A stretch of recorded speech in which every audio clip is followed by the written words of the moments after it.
Hello, everybody. Big fucking beard name. What do you know that? You're very, very welcome to what is our second session, and I can report for anyone that wasn't there last week that Robbie's beard has grown quite dramatically in the last couple of days. So I'm getting there's no grooming here. It's just we're going for the Christmas look, Sean.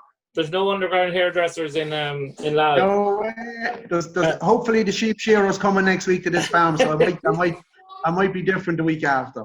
I was talking to Declan Houlihan. He said he'd sort you out if need be anyway on that area. No, you're very welcome. So what we're going to start off with is Kevin is going to start with the question that was put in, and then we can leave it open to the floor for people to ask questions. So if we start with that, Kevin.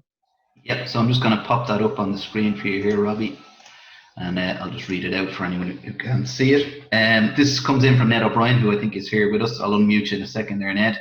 I'm putting in an MSS next week. I do not want to burn off beforehand. Also, there's no direct drills available locally.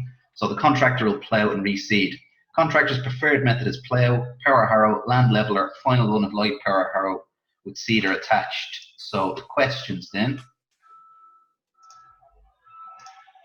Question 1, is this too harsh on the microbiology of the soil? And question 2, what fertilizer, if any, would you recommend? My intention is to apply molasses milk spray post sowing.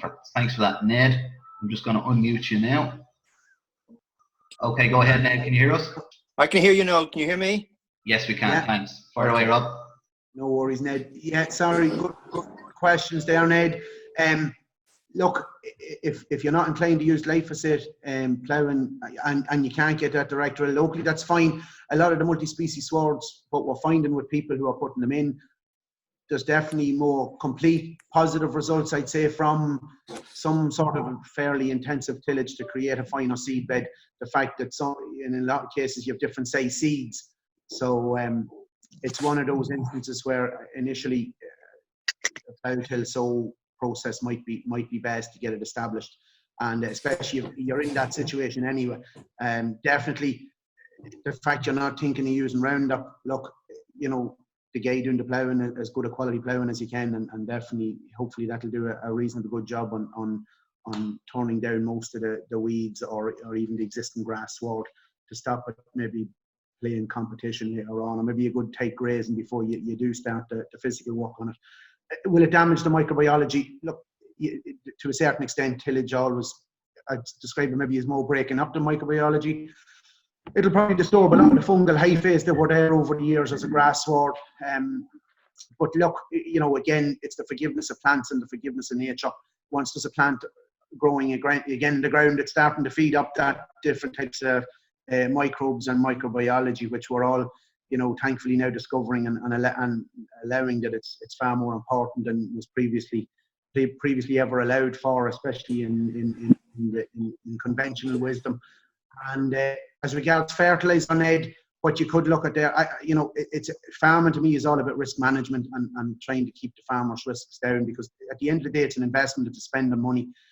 Look, the dry spell at the moment is probably maybe having a little bit more of a slowdown on germination than regardless of what fertilizer's out.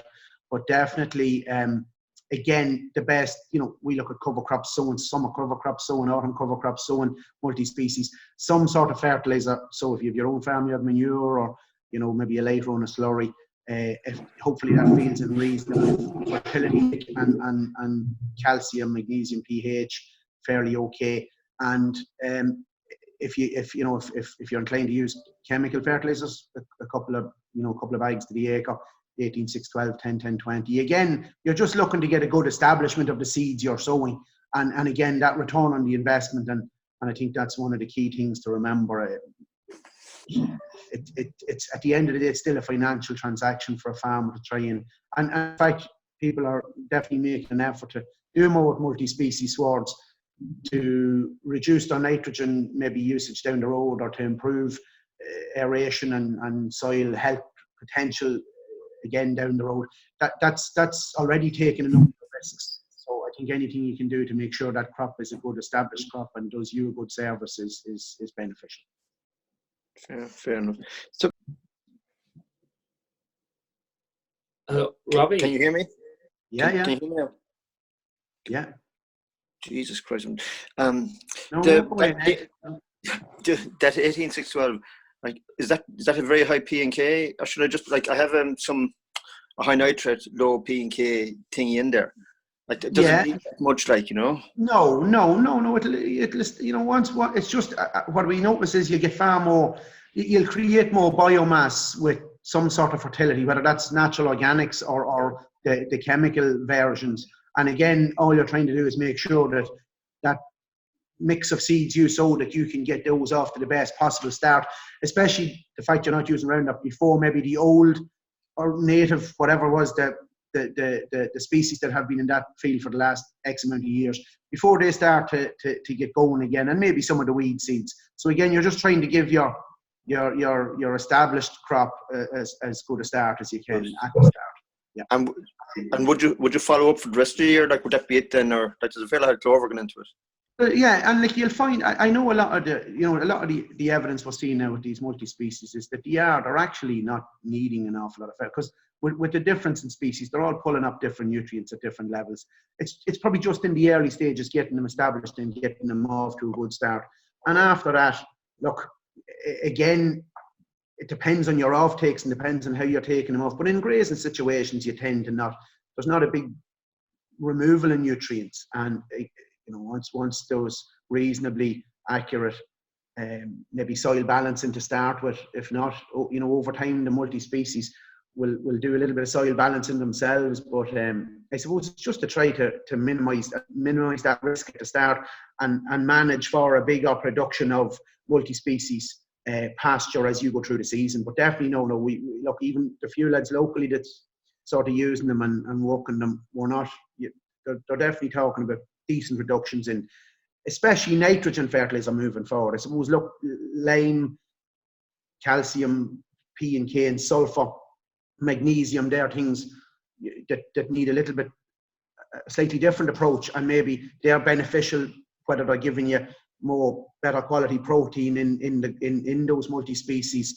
as well as a lot of the nutrition, the different nutrients that some of those multi-species will pull up. So it's always worth looking at things like that. But again, you can start off with a soil test. You probably have that done, Ned, and then during the season you can start to pull a few leaf analysis over the year or two and keep an eye. Maybe some species might start to die out after a year or two. So again, if they are contributing a certain balance in nutrients, you may have to stitch those in again in 3 or 4 years, or find a way of re-establishing some of those things like chicory. I know some people say the last 2 years. Other people say they lose them after 2 or 3 years. Same with things like sandfine.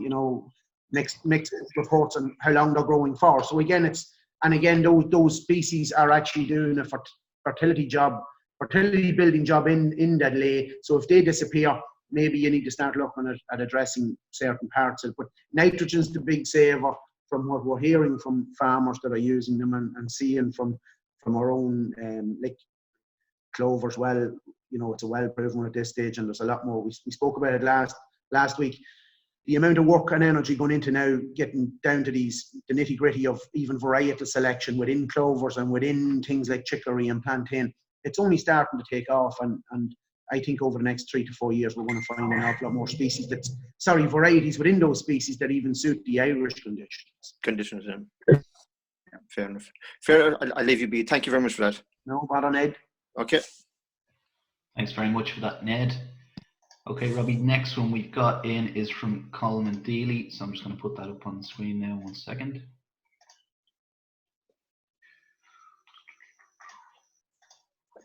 Okay, so Coleman says, I'd be interested to hear Robbie's thoughts on the role of cover crops and their incorporation if it falls within the subject material. I'm not a tillage farmer, and I realise it's a critical time for growing crops, so I wouldn't put it top of the list if it doesn't suit. And he elaborates a little bit there. By incorporating, I specifically mean rotating them back into the soil rather than just generally including them in a rotation. Value of green or brown growth stage to the soil. So I'm just going to unmute Coleman there. Coleman, can you hear us? Indeed, thank you. Good man, Coleman. No easy questions tonight, boys, but these famous Irish farmer groups are showing their true value and worth. Definitely, it's only in its infancy, Coleman, and I suppose there's probably a lot more looking at it from the point of view of we see it. I suppose the simplest way to look at it is we've seen the positives we've seen with potato growers over the last 10 or 15 years. incorporating cover crops pre-planting potatoes, and and a lot of that's done with plough, till, and then rotivation. And some of the comments coming back are always, we use less diesel to plant the potatoes, the soil is so much more friable, and it holds together, funny enough, a little bit better once the drills are made. So you'll see, and there are people doing it in tillage sections at the minute. I know there's Ned would know some of these boys doing this, but definitely they're having, to me, they're having a lot of positive effects, and in some cases they're suppressing, maybe not allowing some weed species to dominate. You're capturing all this sunlight. So again, it's dependent. The real value comes into the time of year when it can be established. Get a big biomass going. So we really see, I think we mentioned this briefly last week, the real big ones for us is when you can establish a summer cover crop after a crop like in tillage sections, winter barley or winter oats. You have a long growing season, and hopefully you're aiming to get some what we call warm season broadleafs into that mix, because you're probably, the cereal is really, well, the ones we grow are technically cold season or cool season grasses. So again, if you can start to mix in these other species from the opposite sort of families, we're definitely seeing what we think are benefits to. It's like a mini break crop. It's like even a doubling of the rotation. And again, the fact that a lot of those crops will be sown towards the end of July as opposed to the end of August, that probably the week or two in July, if it's possible to get them in, is worth nearly the month of August, and it's worth probably 2 months in September and October. So again, it's just trying to grow this big biomass, because what's above will be below. So we're growing this big root mass, and I think a lot of more people are now starting to invest time and money in looking at different species to give them this opposite to bolster the rotational effect from that slot in growing their crops over a number of years. So it's hard to put exact figures on it here, but we would consider a good, well-grown cereal summer cover crop following a cereal. We'd nearly consider that as good as a break crop in a rotation. And definitely, I think anyone that's involved with cover crops, if you can get them growing quite well, if you just go out with a spade and dig a few holes with and without, I think they're really self-explanatory and very visual. And, there's lots of simple little, again, I think iron suits really well. Well, look, potatoes is different. It's not a cereal, so we're at the oats, they're phacelia. Sunflowers, I think, have a big role to play, especially in those early summer catchment timings after winter barley and winter oats. And maize, even though sorghum, Sudan grass, sun hemp is probably going to start to be looked at a little bit more. Mustard, a fantastic crop, doesn't grow a massive big root mass, but it does put out a lot of exudates, and it grows really well over the summer, and frost naturally kills it off. So even for soil aggregation, soil stability, and formation of humus, which we spoke briefly about last week, again, it's critical. We're seeing it, like, since we spoke last, folks. We haven't had no rain in the top half of the country. I know Cork and down the south getting bits and pieces, but again, to go back to those fields that are recently maybe ploughed or tilled out of lay, they're holding their own, they're holding better colour and crops, they're producing more, they're definitely not under the same water stress. And again, it's come back to that old humus and the ability to hold and store moisture, protect the soil from, even just quickly drying out. So it's a good news story for I'm speaking more specifically for tillage growers there, but I'm not sure whether that answers it all, Coleman, but I think it's only that sort of, those concepts are only really starting to take off. And I think up to now, a lot of people probably said, look, it costs money to do this, and that's a cost. But I do think the fellas who are following the men and women who are following this concept and trying to do it as best they can, they're starting to see a lot more benefits to it, and they're now sort of looking at it not as a cost but as an investment. But again, the timing has to be right. There's no point spending a lot of money on expensive cover crop seed and putting it in very late and not having a really good crop growing. So that's probably still the good husbandry, no matter what system we're following, is probably, in good agronomy or good agronomic practices is probably still the key starter. A good start is half the battle. Okay, Robbie, I suppose it's one of the ways I'm looking at it is I'm I probably have been digging into Gary Zimmer stuff lately enough, and he speaks a lot about using it in an organic conversion situation, which I'm in. And also, I know he's on tomorrow night. Tom Tui does a bit of it, but I'll ask him tomorrow night. But it's looking at it in a grassland situation where you're looking at a soil that maybe you're thinking, there isn't enough humus in the soil, maybe there isn't enough organic matter, maybe it's in my situation, there might be a very deep topsoil zone. And is there a place for, Ned talked about multi-species. I mean, my multi-species is bombing it at the moment, it is really flying. But is there a case of getting in some of the green matter under the ground as well? I know some horticulture, a lot of the horticulture boys look at getting the green stuff in, then people talk about letting it go brown, put that in, doing different jobs, sap versus carbon. That's where I'm coming at it from. And also the rotavator method that was like the traditional L-shaped blade of the Howard rotavator. That's what they're talking about, actually chopping it down into the soil and leaving it there for a couple of weeks. And I'm just wondering, even on a trial plot, do half an acre, has there a play or have you seen any work like that? Well, I know Gary uses it, and quite simply, a good organic farmer, Gary Zimmer, and Gary will use that method primarily to, if he rents new ground or he's buying a bit of new ground, he might even, he'd try and build it up over a year or two and keep incorporating residues until maybe he puts in his first crop, which could be grass for the dairy.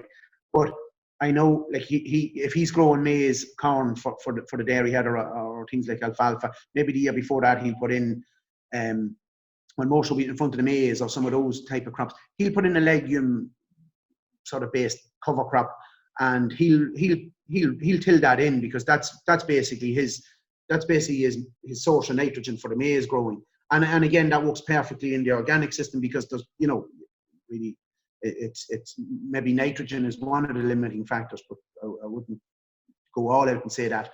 If you're in a grass-based system, I think what you'll start to see is these multi-species will do a lot of that as you're growing them through it without having to reincorporate them back in. But if you're in a dairy system, Coleman, and regardless of whether you're organic or you're conventional, if you could have a cover crop in advance of maize, and you had legumes in it, or you had different legume species, be it clovers and maybe some of the likes of vetches and things like that, you will get a very decent response to the following crop of maize from tilling those in. So that makes perfect sense, and that's well proven in plenty of places in the world. I suppose Gary's a great exponent of it. I think, again, I mentioned here last week, DSV in Germany have a cover crop mix that they recommend in front of potatoes, and it's contributing up to 140 kilos of nitrogen per hectare for the following potato crop. So again, a lot of organic potato growers, they're not looking for a lot of nitrogen, but they just want to make sure that if they're not on very fertile ground, that this cover crop can actually, as well as doing a soil opening, soil structure, soil working job for them, they'll actually start to put in the mixed species and especially the legumes. And next thing, all of a sudden, that cover crop, as well as doing all the soil structure work, is now also providing them with their nitrogen requirement for the subsequent crop. And we see this, it's an area that's starting to be looked at here, because even with the conventional chemical potato growers, some of the sprays are being now taken off the market that they were using to burn down the crop at the end. So nitrogen use efficiency is becoming a big thing, and a lot of that is, it's easier probably to manage soil-based nitrogen that's a slow release system than they can manage sometimes the amount of chemical fertilizer that's used. So we see that coming in here as even managing soils for that purpose. But definitely on the dairy front, I know Gary predominantly uses that method to really lead into producing some of the forage crops for the cows, and it works a dream. And he spoke at the Nuts conference about that, and I know in his writings and that he covers it in great detail. So to me it's definitely a no-brainer, I suppose. From the grass-based system though, unless you're going to be following with crops like maize or even fodder beet or some of these things, it's harder to fit in, because if you're going back into, so to be absolutely, it makes sense to maybe do it in advance of putting in a following crop of multi-species. after maybe if you were renting or had a tillage field that you were taking out and putting back into pasture. It's probably a clever way to just put that soil right before you even sow the multi-species sward. So that's probably another role it'll play in the dairy or the animal livestock sense. Thanks, Robbie. Thanks very much for that, Coleman. Okay, I think we've got 26 in at the moment. If anyone wants to ask a question of Robbie that they haven't put in already, you can type it into the chat here, or you can just let me know that you want to ask a question and I'll unmute you. The next one we have in, Robbie, is from Alan Jackson, so I'm just going to put that on the screen. Alan says, I'm having a lot of problems with red shank in organic cereals. Any advice would be appreciated. Soil pH is ideal, and soil not peaty, it's good brown clay soil. This year I have used Tyne Harrow and also spread 1 ton of lime after sowing. So Alan, I'm just going to unmute you there. Alan, can you hear us? I can indeed, thanks. Yeah. Good job. Okay, fire away. Yeah. Hello, Alan. Hi, how are you? Good, no worries. One of the areas we see quite a bit of red shank in, and I know it's not maybe just as clear from your own example there, but we definitely notice it where we're holding moisture in the top inch or two of the soil. And one of I don't know whether you have a reference to this, J.L. McCammon, or McCammon as they call him in the States. He basically has a book, when what weeds tell us or when weeds talk, very much worth, if you can put it out. If not, I'll dig it out. I have one here somewhere. But again, it'll indicate some of the nutrients that favour and soil conditions that favour individual different weeds. But we definitely see it. It's not a lack of fertility. So there's fertility there. It could be even picking up. It could be shorter, maybe available calcium, and picking up maybe a bit of excess phosphate, and in some cases the other way around. I take it from you're organic there, are you? Yeah, I am. Yeah. Yeah. And are you finding it in pockets in the cereals, or is it is it all over the field, or is it just? Yeah, no, it's completely widespread. And last year I actually tried to grow a field of hemp, and it even took the hemp down. Now the thing is with the hemp as well is that it needs a lot of water initially when you sow it, and last year it didn't get that, and it looks like this year it's not getting it either. But no, just even it doesn't seem to be as bad in the barley. It actually seems to be worse when you have an oat crop for some reason. But it's just there's 2 or 3 fields in particular, and it's kind of spreading across as well. So it is creating a big problem, and it's just to know, I suppose, even like maybe it's a question for Tom as well tomorrow, is like what type of weed or what can I really do to try and combat it. And I suppose India, and you're fairly sure it's red shank. It's not something like pale persica, or what part of the country are you in? I'm in the Midlands, so I'm North Tipperary. I'm near Gertine Agricultural College. Yeah. But no, it's definitely red shank, and it's a disaster. I know we're seeing one up here now, and it's actually it's very like red shank, but it's not red shank, and it's becoming a problem in a couple of tillage fields. Now this is conventional, and to give you an example, most herbicides just bounce off this particular weed.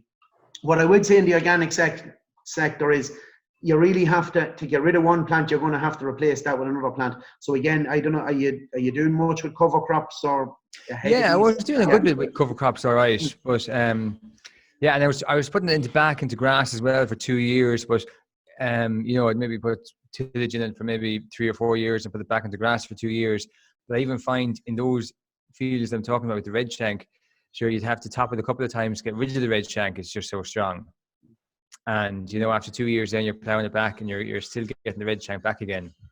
But I have been putting cover crops in the last few years.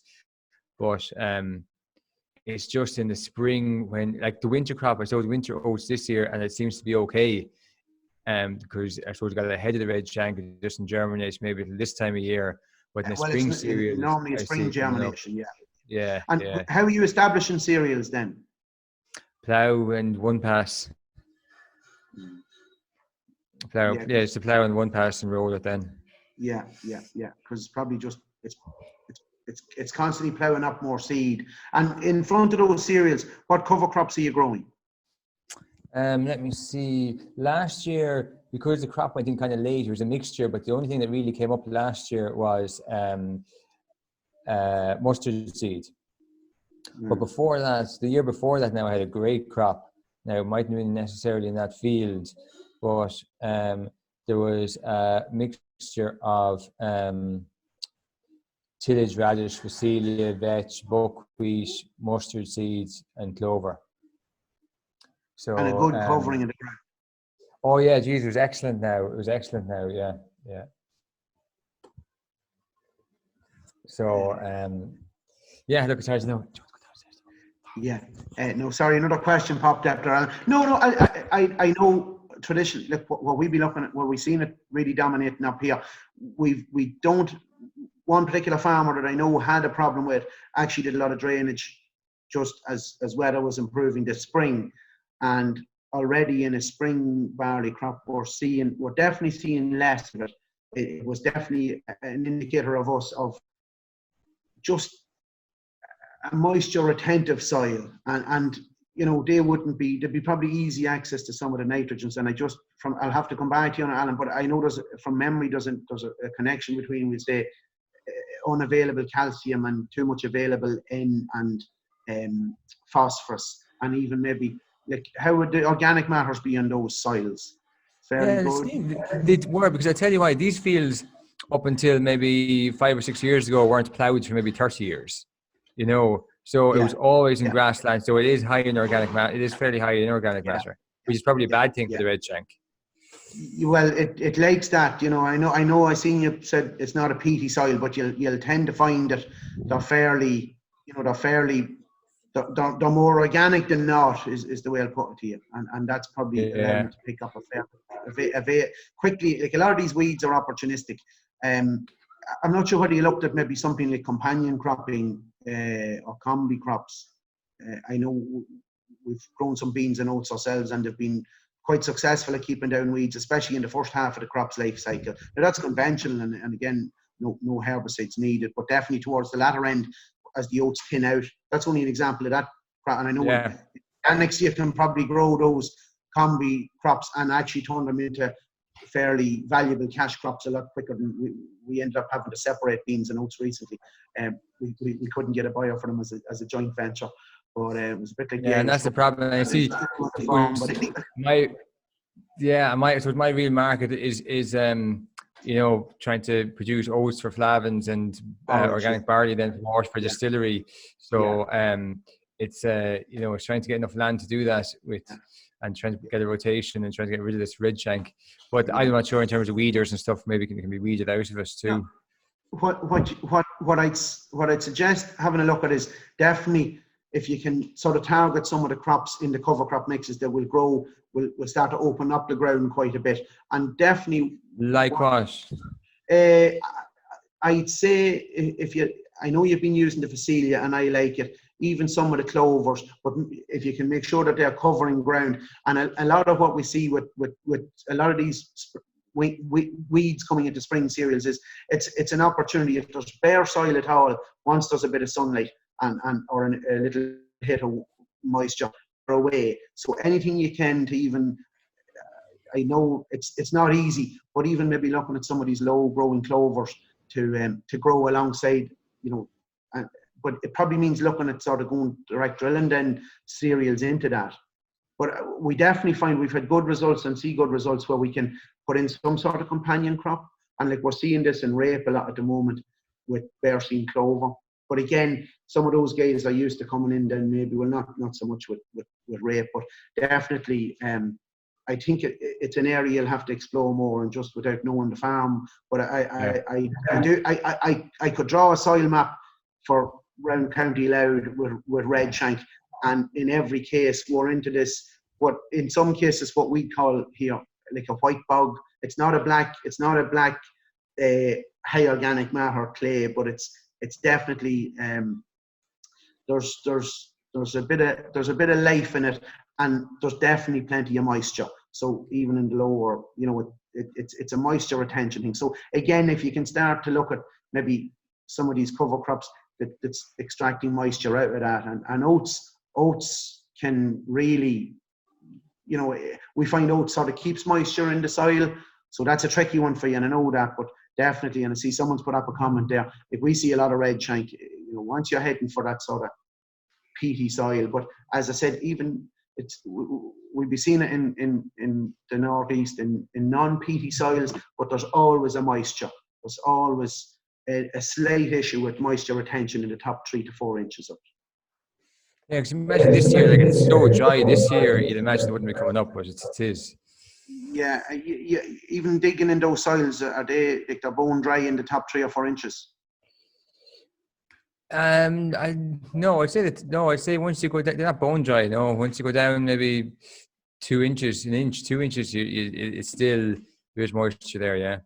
It's worth, and I know it's not easy, and there's not, you know, it depends on who has what drills where. Definitely worth a look at trying to establish, you know, just a trial maybe over a year or two where you establish with a direct drill. We definitely see, you know, it helps to keep some of those weeds down. Some of the weeds it doesn't, like we start, you know, some of the direct drill soils now are starting to suffer with willow herb, but that seems to be more a sunlight issue, just connecting with soil. And but direct drilling though in organic though is tough. Yeah. No, I definitely. I think it's an internal drainage job, and there's definitely an impact. There's something going on, and I'll check it out for you. I know, I just can't remember the reference in that book. Okay. We call him a come-ons, but he definitely has a lot of good examples of the different weeds and the interactions between some of the nutrients that favour them. But from memory, red shank, there's decent levels of organic matter and moisture retention, and then I don't know whether it's very low available calcium or very low available phosphorus, and a lot of these weeds will pick these. Sometimes you can have a high pH, but it couldn't be. And I suppose even going back to look at that, have you measured calcium, magnesium in that soil, or is it?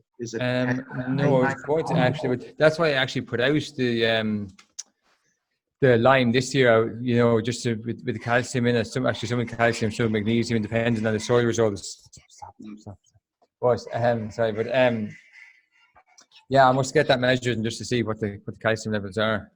Well, no, it's just if you have a higher mag soil, and you may not. That sometimes, like we see, you know, you'll see higher mag soils will hold more water, even if it visually doesn't look like it, you know.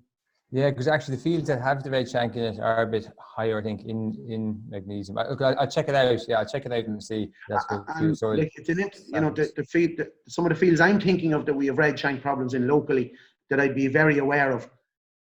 Fields next door to them would have been, you know, ploughed out a lay, and there's winter wheat in it now, and red shank has never been a problem in it, and yet the field next door that's been probably in tillage a long time, it's just, to me, you know, there's issues, has been issues with drainage. It looks as if that's been cleared up this spring, and definitely it's not as bad in it. The red shank's not as bad, but it seems to be, it's just one of these weeds that it's fit to keep seeds, you know, repopulating the whole time, and once you disturb them at all, most of the ones we're seeing, I haven't noticed it really in the few people we probably called to that do bits of min-till or direct drilling, so it's hard one to say whether that'll work for you, but I do know it's probably put paid to a lot of other weeds in the past, but in fairness, in some cases, the bit of direct drilling can actually keep, you'll see moss forming on the top of the soil, and that keeps a little bit of moisture up there as well. Yeah. No, and apologies, and I have a head like a sieve, but I do know, I look up that reference in McCommon's book for you, and I'll send it on to Sean. I'll take. Thanks. So you mentioned there's something about dairy sludge. Yeah, it gets maybe for the last 5 or 6 years. Well, for the last 10 years, I say it gets maybe 3 to 5 ton per acre of dairy sludge as well. So it's you know, but all the fields get it. So it's nothing special about that field. Right. Yeah. I still think it's a moisture job, and look, there's bits and pieces of nutrient interactions with it. But as I said, I'll come back to you on that one, Alan. Great. Thanks very much. Thanks very much, Alan. We just have another question in here, Robbie. It's come in the chat to myself. It's the person is coming up as Sarah Walsh, but I can see the person sitting in front of the camera. I don't think it's Sarah Walsh, but I'll just put up the question here anyway. So we are applying a Kisserite boron fertilizer blend after taking our samples. When will a lad expect to see a difference in soil? As in, would a lad want to wait another 4 years before sampling again? Calcium, magnesium, generally 80 to 5. Yeah. It's definitely not a Sarah. No, I don't think so. The lad is looking to know what lad has to do. But no, Hang on, I've unmuted you there. Yeah, no worries. We've seen changes in calcium magnesium ratios in soil from reasonably decent levels of Kieser. That's quite a high calcium to magnesium ratio. You could be looking at something there like maybe half to 3/4 of a ton of Kieserite to really move that a decent whack. But we've seen that done in the past. It probably will take just roughly how much Kieserite are you putting out in that per acre per year? It's 2.5 bags of a can Kieserite boron blend. There's about 30 units of sulfur and 30 units of magnesium. And the boron. 2.5. Yeah, so there'll be a bit. So that's 2.5 hundredweight of the can plus Kieserite blend, or 2.5 hundredweight of the Kieserite. Oh shit! Can Kieserite blend? Yeah. No, I know we've looked at this specifically with one man in the past where we sort of said, look, that's your figures on the page. It's going to take X amount of magnesium to really move that, and it'll happen quicker than you think because the sulfur really moves calcium out of the soil. And I'd say give it 2 to 3 years, you will see a difference. What that difference really means then after that is debatable. You know, I do know on the farm we specifically did those trials on. We were hoping it would help us with moisture retention. It's a very dry farm. There's a lot of sand-based fields in it, and I'd say we're getting some positives, but not as much as I had hoped, because I do know we keep hearing about some of these magnesium-dominated soils in England that have blackgrass problems because of the moisture retention in those soils. We probably went from similar figures, 86 up to 70, probably 10, 11, 12 in 3 years. But we probably were going with maybe 4 bags to the acre for each of those years of Kieserite. Again, every soil is different. It depends on, you know, whether it's a light soil or a heavy soil. The heavier the soil, it'll take a little bit more and it'll take a bit longer. But definitely, if you keep with the Kieserite for a couple of years, you'll definitely see a difference by the time you test again in 3 years. We definitely, I've said this numerous times, and again, I don't have an awful lot of science behind it, but we are very happy with Kieserite on grass farms. I feel it can help dairy, beef, sheep farmers reduce nitrogen usage because it's definitely growing grass. So we would normally talk, it's harder in tillage sector because it's harder to justify. You're trying to change the soil, and we'd normally try, and you're always hoping to find a tillage farmer that has low calcium and low magnesium, and dolomitic limestone is a very cheap way of sorting it out, even though some people don't like dolomitic limestone. That's what I was going to ask, if we're making windrows. Yeah. And maybe someone was saying to me about the last turn of the windrow compost, maybe adding a bit of dolomitic lime to the windrow compost, and would you get the magnesium then in the humic, or bound up with the humus would it be a better form of getting the magnesium into the soil, we'll say, adding it to your windrow compost windrow? Yeah. Any sort of mixing that you can do in compost is a great way of adding any of these nutrients, because they do sort of get buffered within that carbon structure, and within they're really wrapped up in a carbon glove and delivered nice and slow, or at least nice and plant available over the course of the year or over the course of the seasons. But we've seen increases in soil magnesium levels with the use of Kieserite. So I think it works. I think it'll work. What it's doing, definitely we're seeing bigger responses to plant health when we get the sulfur. One of the 2 biggest deficiencies we come across in soils, pretty much, well, calcium and magnesium, but sulfur is pretty much one of the biggest one. And lots of people are starting to spend lots of money on fixing trace element deficiencies in soil, and that that can be beneficial. But we would see sulfur as probably still one of the biggest ones, and we would have some growers that we encounter using a lot of ASN or sulfate of ammonia, and definitely when we take plant or sap analysis, the sulfur levels are very high. And to me, I think we're seeing a plant health response to that. Now that costs a few pounds, and it's a different, it's probably different than conventional wisdom, but it's definitely contributing something now. And then the downside of that is, and again, we haven't done a lot of this, you tend to get a slight surface acidification with all that sulfur. And again, that's compounded if you're in the no-till situation. But I think if you're using that mix, give it 2 to 3 years. 2.5 hundredweight to the acre is probably the minimum you need to be at. If you want to do a trial field, pick a field and maybe do 400 with, just pick a half a field and have a look at it.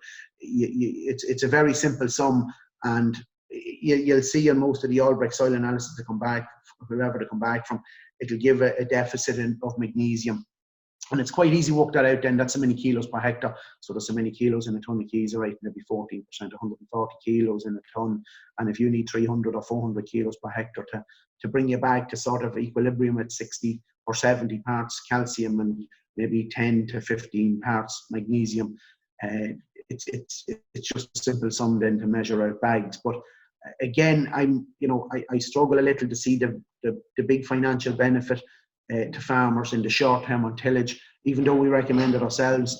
But definitely on grass, to me it's a no-brainer. And the way we handle it on grass is, if a guy is trying to use it, if he's using X amount of nitrogen, we'd normally say, listen, take a bag of nitrogen out across your season, so maybe a few units out of every application, and replace that with a bag of kieserite in the spring. And the dairy and beef and sheep farmers we've suggested that to are all pretty much telling me their grass yields have been maintained, if not even slightly went up. One or two, I'd say, they might went down very slightly, but nothing we're talking about. So we'd see it as a sort of it fits in naturally.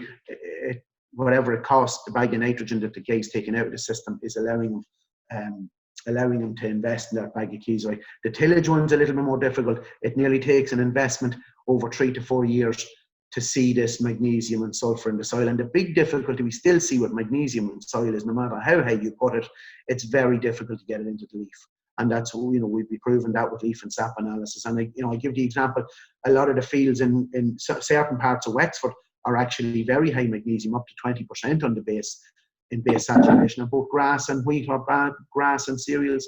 When you do a leaf or a sap analysis, are still testing low in the leaf. So you sometimes wonder, is it worth building up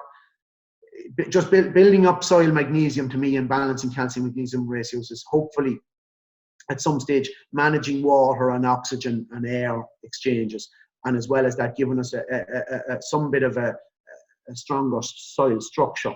But we can probably do that with plants as well. So I don't think, I think it's a good investment, but it's more from a soil structure and a soil buffering capacities one way. You're saying just grow plenty of cover crops and companion crops and forget about the keys. No. The key, to me, the keys are right. Look, again, it's doing that soil job and tillage. But if you were a grass farmer, kieserite to me is a key part of giving you more chlorophyll, giving you higher quality protein grass, because the sulfur. Now you can do that with other forms of sulfur, but to me it's a great economic fit, I think, on grass farms, providing someone's willing to take some of that nitrogen out of the equation. Therefore, it's probably cost neutral. It's an investment, and we all know the profitability levels in tillage at the moment. I still think it's well worthwhile looking at. The guys who have used it on the sandier soils definitely would say their soils are less drought prone now than they were before they started fixing the calcium magnesium ratios. We've done no scientific study on that, but we put a lot of faith in farmers' knowledge and experience and feelings themselves. And I just feel it's beneficial, but it's probably a 3 or 4 or 5 year process for someone. And in most cases, I'll give you a really simple one. When we measured, we would have done a lot of follow-up leaf and sap analysis after kieserite applications. We were always finding the sulfur getting into the plant. In some cases, we weren't finding the magnesium, but that could have been the fact that nitrogen was still being used at high levels. So nitrogen's a bit of a bully, especially in the plant. So definitely from a sulfur point of view, there's a lot of goodness going on there in the tillage, especially, but it needs to be then maybe balanced. The cost of the kieserite needs to be allowed for as a total plant protection cost package. So you might want to tweak some of the fungicidal spends and target maybe a couple of careful variety selections along with kieserite probably would allow you to recoup some of the kieserite costs from, a more targeted, clever spend on ag chem plant protection if it's a conventional farm using chemicals. Yep. So we don't see it. It's an investment and it's a valuable investment. I think there's still a lot of work to be done in kieserite, a lot of research to be done on what it's doing for us. We're definitely seeing it's very quick sulfur into the plant, and that's very beneficial. I feel we see a lot of plant health interactions when we can get that nitrogen to sulfur ratio below 10:1 in the plant. And in fairness, where we've seen the kieserite over the years, we've managed to see that, so that's a positive straight away. But it's more easy to pay for it when you're growing grass. If that helps.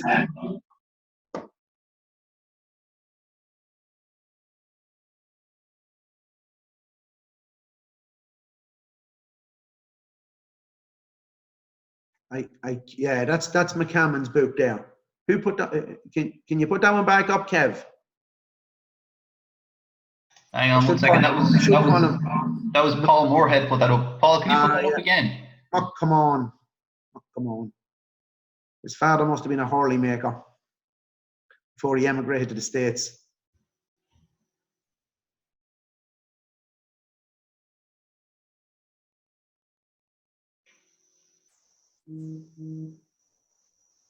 Okay. Can you take enter from that, Robbie? I can't see the rest of that screen. Okay, it might be a bit small there. Hang on. No. You're okay. But again, if you can share that, I find that a very useful book. I have a head like a sieve, so I keep forgetting what I read and learn from it. But it's a great indicator. It's a great book to indicate what's happening in soils. There's the other chart there that he put up first. Yeah. I might get Paul, if you could send us on a couple of those things, and I'll send them off to everyone then afterwards. There's a couple of attachments then tomorrow. Yeah, well, I have that book here myself, Kev, but I'll just have to dig it out. I'm sharing an office with 4 kids at a minute. And I know who's winning the battle. We'll go to our very own Sean McGlone has a question. I don't have it written down, Sean, so you could say it there to Rob. I've unmuted you there. Hi, Robbie. This was just following on from what you had discussed on your first question, and it was about the really dry weather, particularly I suppose in the northeast of the country, and you mentioned issues with germination, particularly in multi-species grassland. Would you suggest to hold back for a little while to see if things moisten up a bit before you'd sow? Or is it leaving it too late then? Not really. No. There's still plenty of time. It's a real hard one. We sowed spring barley here now. It's sowed probably 3-4 weeks. We strip tilled it in this year, but I actually spread Facilia with a little quad bike and a spinner on it, and we just rolled it. Just give it a light rolling after, and we got reasonably good establishment with the Facilia. The same day or two, I sowed a bit of a B mix and give it a light raking in, and that just didn't take so well. And that was only a little couple of sections around corners of fields and in little spots. But it's germination has been, it's unless there's enough moisture there, and if guys are sowing those small seeds quite close to the top, it's very hard for them to strike. Even a spring oilseed rape this year was very slow to start to come, and I think you'll see that with anything sown in the last week or two. So it's very hard to know when this moisture is going to come, but there always comes moisture. We live in Ireland, so we'll it's a funny one. I think this is a real key indicator of the health of soils. It rained solid for 6 months, and after 6 weeks of dry weather, people are already starting to look for rain. So I think that tells us everything we need to know about the health and health of soils traditionally across the country, But or the understanding about what healthy soil is. So that's a hard one, Sean. Look, there's even I do know that people are getting a bit of moisture at night. There's a decent dew. some mates in some areas, you know, some people are getting cup 4, 5, 6 mils of rain, a shower, and that like a very late shower would be enough to start everything off. Okay. You know, so it is a difficult one, but we're seeing some crops struggling with establishment at the moment. Where the top inch of soil is drying, especially with that east wind we got there last week. Even though we had a lot of sunny days and dry days and hot days, when it did get cold, it was quite a sharp east wind, and it was knocking. It was really drying out the top inch or two of the soils very quickly. Okay, thanks, Robbie. Okay, we just have a question in the chat then as well, Robbie, from John Brennan. Based on the droughty conditions and poor crop establishment in Leinster, do you think there'll be a straw shortage this year?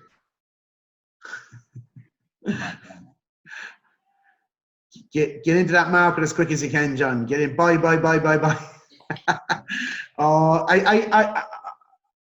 I have a funny feeling there's a lot of straw left from the last 2 years that will be there to fill a gap. Again, look, one of the big difficulties is winter barley acreage is well down, winter wheat is well down. So the big volumes of straw are going to struggle. There's a lot of spring barley and there's a fair amount of spring wheat. The tons, you know, it's just going to be, it depends. It's hard to read demand, and I think a lot of people are afraid to maybe say much about it either way at the moment. I think the people that might need straw are afraid to say they might need straw because that'll tend to put a bit of a positive on the value of straw. The big thing we see with straw is it you know, and to be fair to people who are producing crops that straw is part of, definitely what I'd say to you is we would tend to put a higher value on straw than maybe a lot of people do, and I struggle to see, like, it's something that needs to probably be retained more, especially in the older tillage ground. And I think this has gone back to, we spoke about this rotation. I think there's a big lack in symbiotic working between the sectors in the country. Probably every tillage farm should be growing a percentage of grass for 3 or 4 or 5 years. If they can't do that, we definitely, this cover crop, the use and the uptake of cover crops, I think, has a massive role to play moving forward. The difficulty we see with straw is once you start selling straw, you're removing large amounts of potash. It's not as bad as producing and selling hay, but that's a nutrient that's got expensive over the last number of seasons. You know, it's probably doubled in the last 10 years, if maybe not even fluctuate a little higher, depends on the year. So all this costs money, and what I find with straw, most men aren't replacing, probably not replacing what I'm taking off.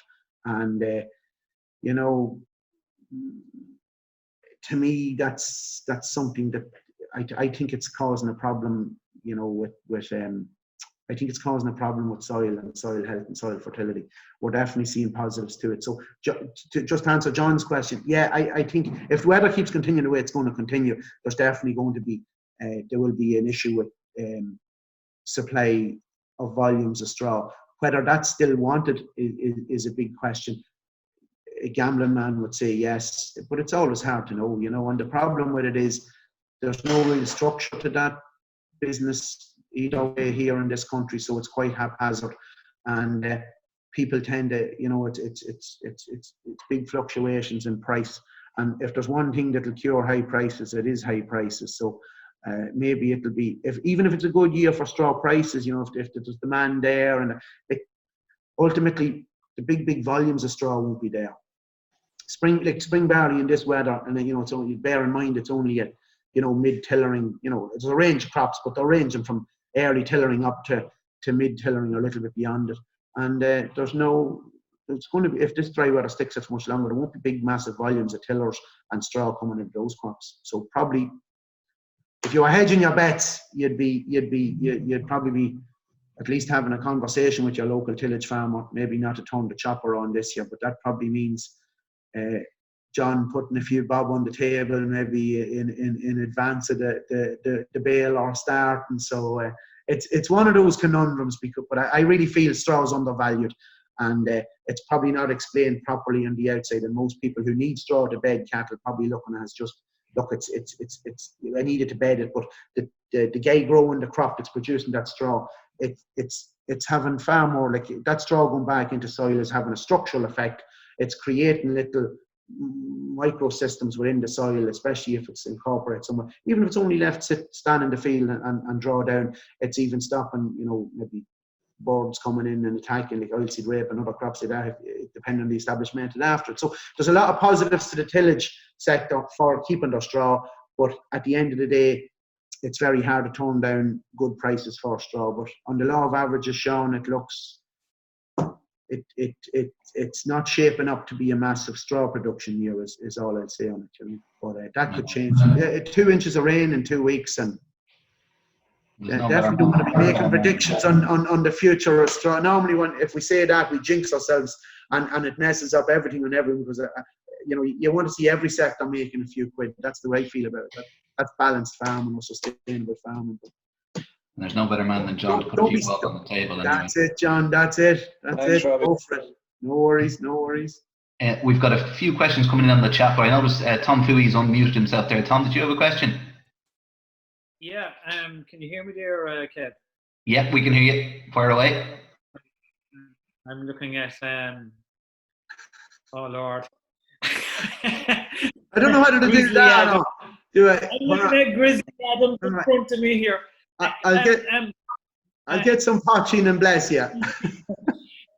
Have you got any advice for anyone at the moment about some spring crops are suffering because we had quite severe frosts the last couple of mornings here, and some spring crops are struggling. Have you got any advice on foliar feeds, Robbie, or trace elements or anything, or is it just we need temperatures to rise again? And I had a -2 here yesterday morning, and I'm just wondering, would feeding help at the moment, or do we just have to just hang on tough until we get some moisture? I think there is a big struggle at the moment, Thomas. Crops are just, they're stalled. It's very hard. Like a lot of foliar feeds, they actually need active growth. We always say this. Most of our best results from trials on foliar feeding come from when there's actually no restriction. I know a lot of people traditionally think you should put something on as a foliar when the crop's in trouble, but 9 times out of 10, if not even more than 9 times out of 10, our best results come from good, high-producing crops in fields. And I just think that the problem we're looking at the moment is you have to be very gentle with crops. So I'd say, look, things like seaweed and maybe manganese are probably as kind as you'll get, or maybe magnesium, whether it's in Epsom forms or liquid forms. But it can be, if the temperatures remain high and people are spraying at the wrong times of day, you can actually do more harm than good, even with water. So I'm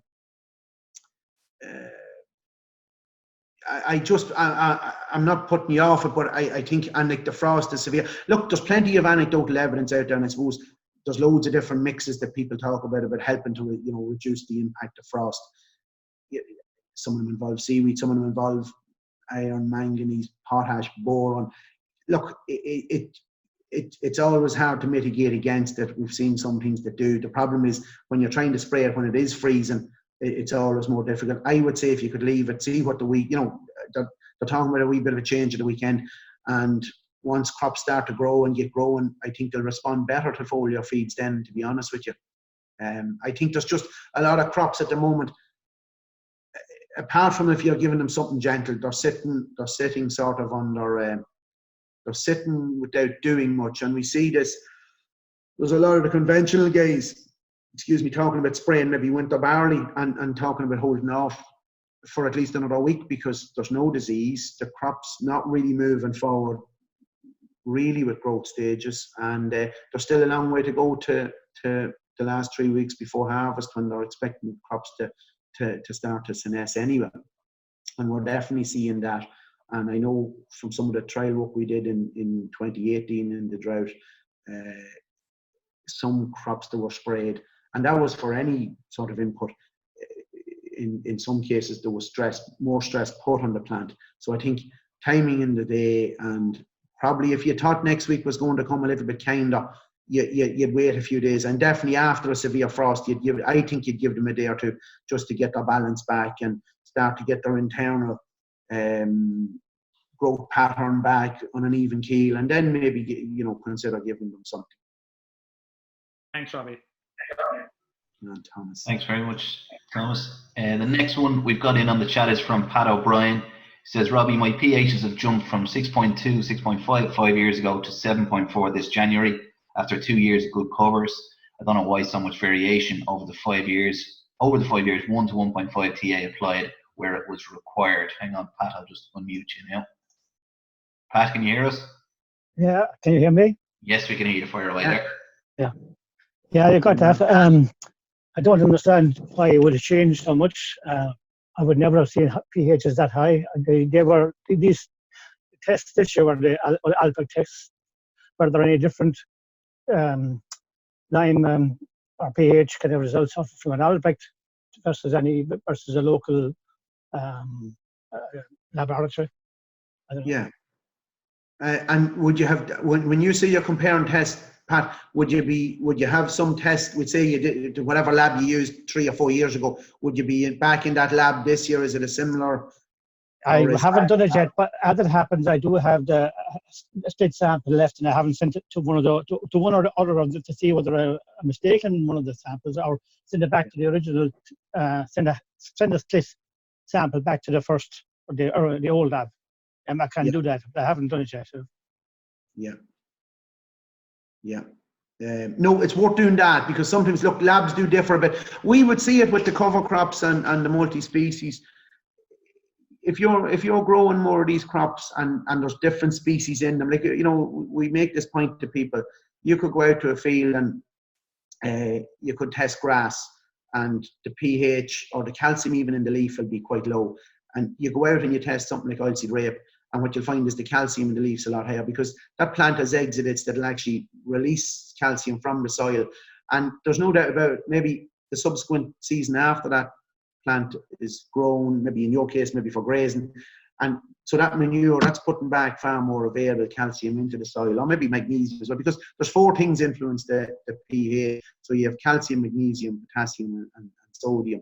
And you could find it's to me, and I know it's been mentioned before with some of the speakers at Knots, and again, some of the people we'd be familiar with ourselves abroad, talk about this phenomenon that if you put out enough of a mixed species of plants, they'll start to increase the pH or fix the pH, for want of a better way of putting it.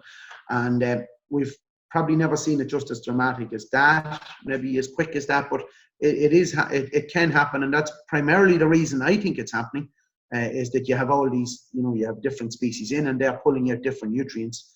And, the big example we always give around here is because we try and test everything out. Even the likes of the red shank, we'll test it and see what's in it. And, Ivy is the one. So County Louth is famous for being zinc deficient. There's, thousands upon thousands of litres of zinc sprayed on crops most years. A lot of grass is zinc deficient anyway, and we find that throughout the country, not just in Louth. But like we always make the point that good job no one told the ivy plant that grows up along the hedge that Louth is low in zinc, because it's full of zinc. And amongst other things, a lovely balance of calcium and phosphorus and magnesium, and low in potash and high in zinc. So again, you see a lot of animals heading for this ivy, and there's a lot more to it than that. But I think the plants are fine. Some plants are better at picking out certain nutrients, Pat, and the fact that you have them in these cover crop mixes or multi-species mixes, they're adding all these nutrients to the pot when you start to decay those crops down, and the residue start to go back into the soil as more bioavailable, because they've now been taken out of the soil by plant exudates and root acids and incorporated into plant material, which is, very mostly green, and this was a question earlier. So once that green material is let back in towards the soil, whether that's through just mixing it back in physically or letting it die off and soak in through the top, let the worms and the microorganisms take it in, or it's been let go to maybe or through animal manure, if you've suddenly increased the availability of all these nutrients that maybe weren't even there available for years. And definitely that in its own way, if you even think of it, a ton to the acre of a high calcium limestone it's the amount of available calcium, and that's very low, and it's mostly the carbonate fraction that's changing the pH. It's not the actual calcium. But like even a ton to the acre is very little if you've seen it spread properly. And I know around here mostly when we spread lime, or when anyone spreads lime, it's sometimes the neighbour that gets most of the lime in the initial 6-month period. But definitely it doesn't take a lot. So if you see some of these crops when they grow, that's a lot of biomass. And if you take that across the acre, like you could have 4 tons to 8 tons of crop biomass per acre going back into the soil with maybe, if it had the right mix of plants that can pull out this calcium or magnesium out of the soil, unavailable fraction. So you could have technically have 4 times the power of a ton of limestone. And again, we spoke last week, there's very little of this work has been done. I do think you're going to see a lot more of it now over the next few years. I know the EU is coming out with a very interesting soils research sort of focus in the next number of years, and hopefully that's going to lead to a lot more information that'll maybe, I don't mean explain these things. I do think there's an element of nature, and it sort of saddens me in a way. A lot of people want to, but a lot of people who maybe want to forge a product matrix portfolio out of it. It's all about what's the magic ingredient that's doing this. But I think nature, there definitely, hopefully there'll always be some mysteries in nature, and we leave her that way, you know. But for me, it's that mixture of plants is doing a lot of that. And from your point of view, there's nothing like people say that's too high a pH, or there's nothing wrong. And I know there's another great book, and it's buried here somewhere in the ether, like McCummon's when Reeds talk, is horse marshmallows, nutrition of higher plants. And I know, you know, to keep changing the edition, which is great, and keep adding new information.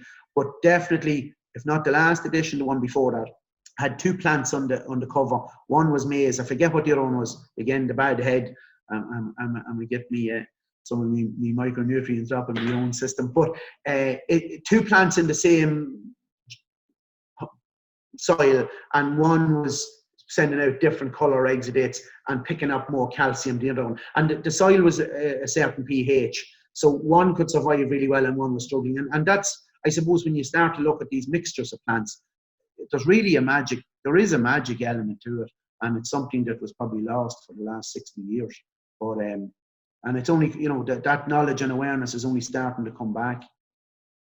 You know, it's interesting because people think, well, I'll fix this and I don't need, people still have to invest, I think, in their farms and their soils and because it's everyone's future, it's the kids' future, it's society's future. And hopefully we learn to minimize the damage maybe that's been done throughout the world for the last 100 years, especially. But, and I think a lot of that unintentional is just, you know, people keep trying to survive and just survive life and get on with life. But definitely, you either invest in maybe tons of lime or you invest in kilos of seed, but there has to be an investment made.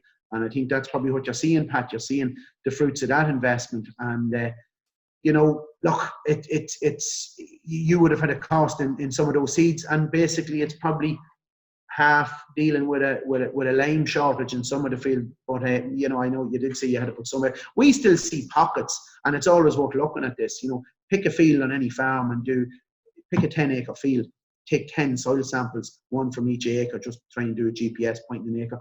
You'll be surprised that in some cases, especially in the first season of the variation, we would tend to say there's about 20% variation in calcium and pH in any field, which is significant depending on what you're trying to do, and especially if you go on some of the government advisory research here saying that if the pH is correct, you're looking at probably an €80 a hectare benefit to grass farms from free nitrogen, and you know, we concur with that. That's fairly sound advice. So again, we've seen this on some dairy farms where we just split a paddock, a 4-acre paddock. You know, 1/3 of it or 1/2 of it could be pH 5.8, and the other half could be 6.6, 6.7. But when the W is done in the paddock, it might come back at 6.2. Everyone's happy, chalks away. But that's not the way it works, you know. So I think we're starting, definitely people, farmers and advisors are starting to measure more, and that measurement is actually helping them then to manage their farming systems a little bit better and maybe more sustainably. So hopefully that answers some of them, Pat. Yeah, thanks, Robbie. I will send the split sample off to one of the other lads to check it out. You know, I still doesn't. I don't think I've only been a couple of years really growing good cover crops. It's long-term tillage land, so I don't see why you should change that quick up that jump that high. You know what I mean? So I'll send a split sample off somewhere and come back again in future and find and make more information. Yeah, yeah. No, but it's amazing what the life you put into the soil with those root systems, Pat. And like it's you know, as I said to you, if you go over the acre with a ton of lime, that's a very, very light dust in the lime, and the fact it's pure white snow, it looks, you'll see lime, but like if you went out with, you know, with a ton of, you know, dark or dolomitic lime or a ton of any sort of, you know, sand even, like you wouldn't even notice that across an acre. So again, you've got this root mass that's gone down maybe anywhere from 6 to 36 inches, and it's actually, you know, it's really mixing up a soil profile and splitting out different exudates and taking it back in, and it's using that solar, you know, it's intercepting all that solar radiation. So that the mixed species of cover crop is a powerful tool in correcting, as I said earlier, soil structure. But as well as that, it's fixing.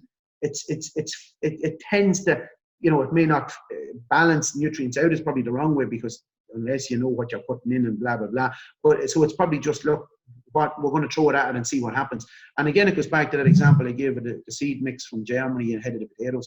Like 140 kilos a hectare is a lot of nitrogen from something that's been sown at maybe 20 kilos a hectare or 50 kilos a hectare as an initial seed mix. I think we probably underestimate the power of plants and the power of root mass and the power of root exudates and all these sugars and goodies that they share back with nature in the soil. So you'll lots of learning ahead on that one, Pat. Lots of learning. Thank you, Robbie. Take care. Bye bye. Thanks very much, Pat. I have one in the chat and I have one on that I'm going to share on the screen, more of a startup question here from Des Sweeney. Robbie, I'm an organic farmer and want to start sowing organic barley and wheat as an experimental crop. With very little machinery or experience in sowing barley and wheat, and I want the crop for personal use. Where do I start? So I'm just going to unmute you, Des, 1 second. Okay, Des, can you hear us?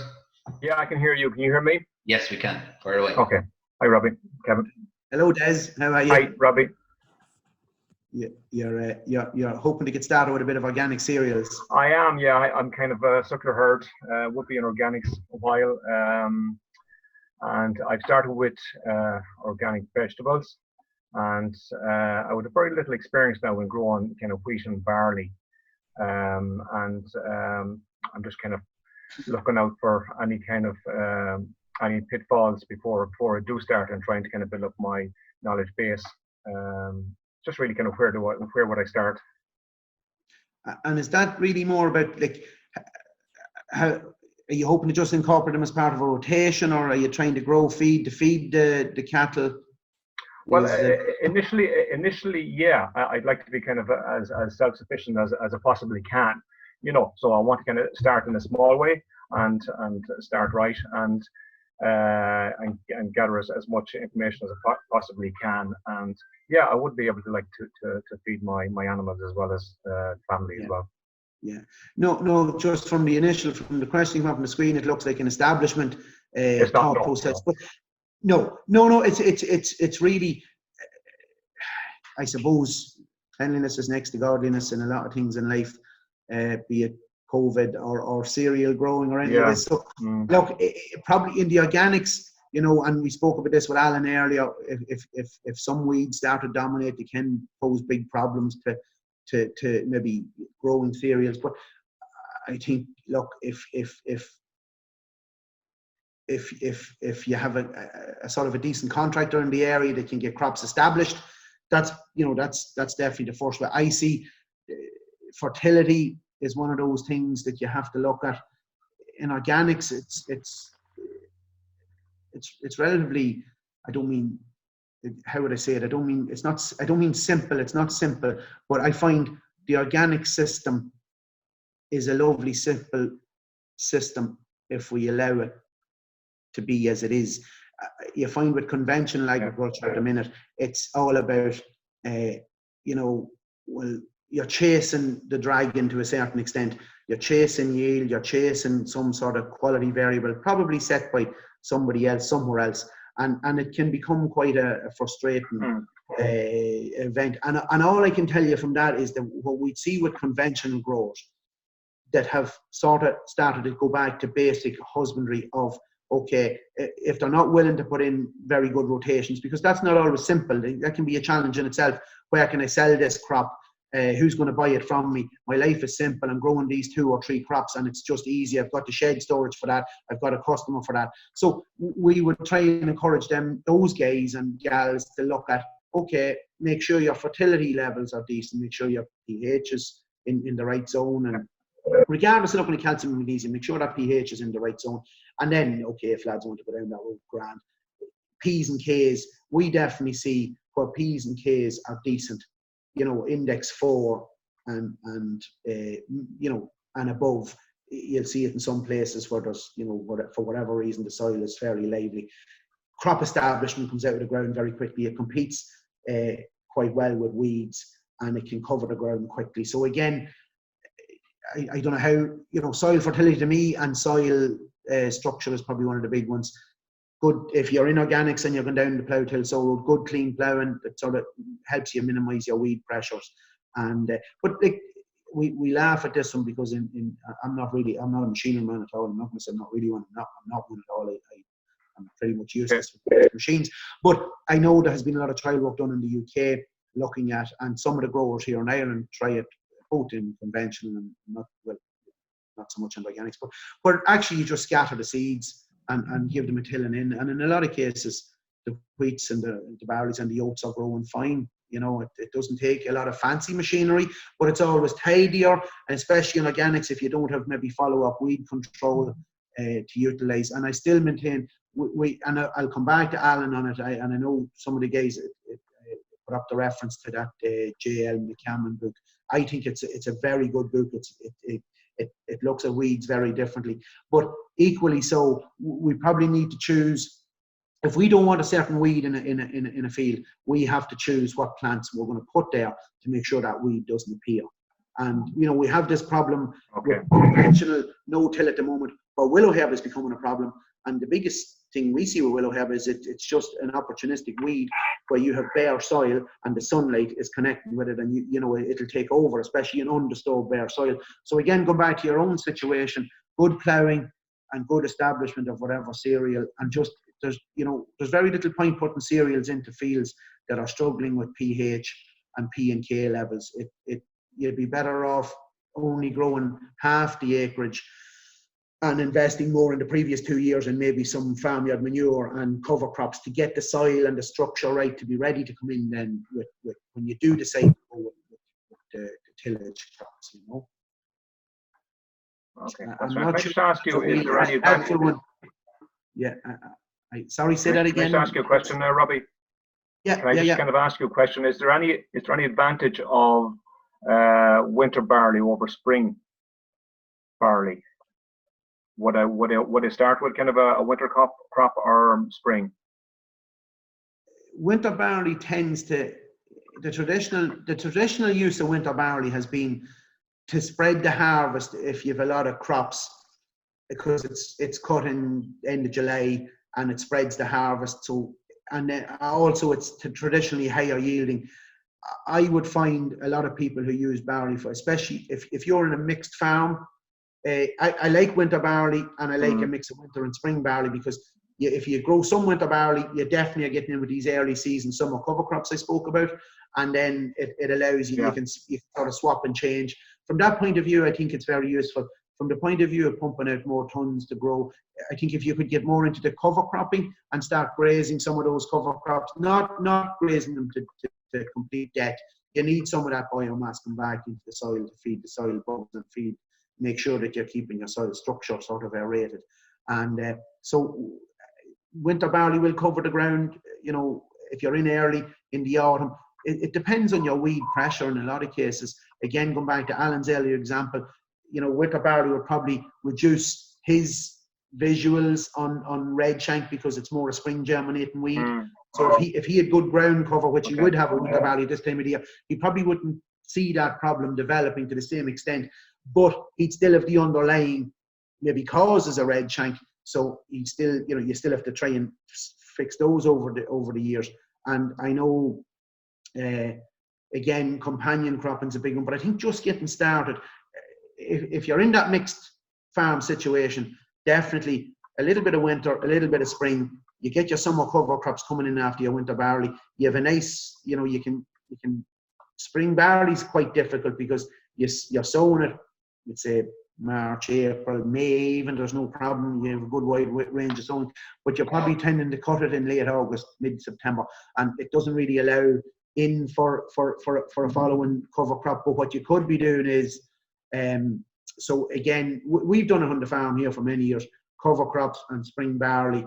But I'm definitely seeing when we introduce winter barley as part of a rotation to allow us get the summer cover crops, we're seeing far more beneficials on soil systems as we go into the following year. So I definitely think it's worth looking at from that point of view.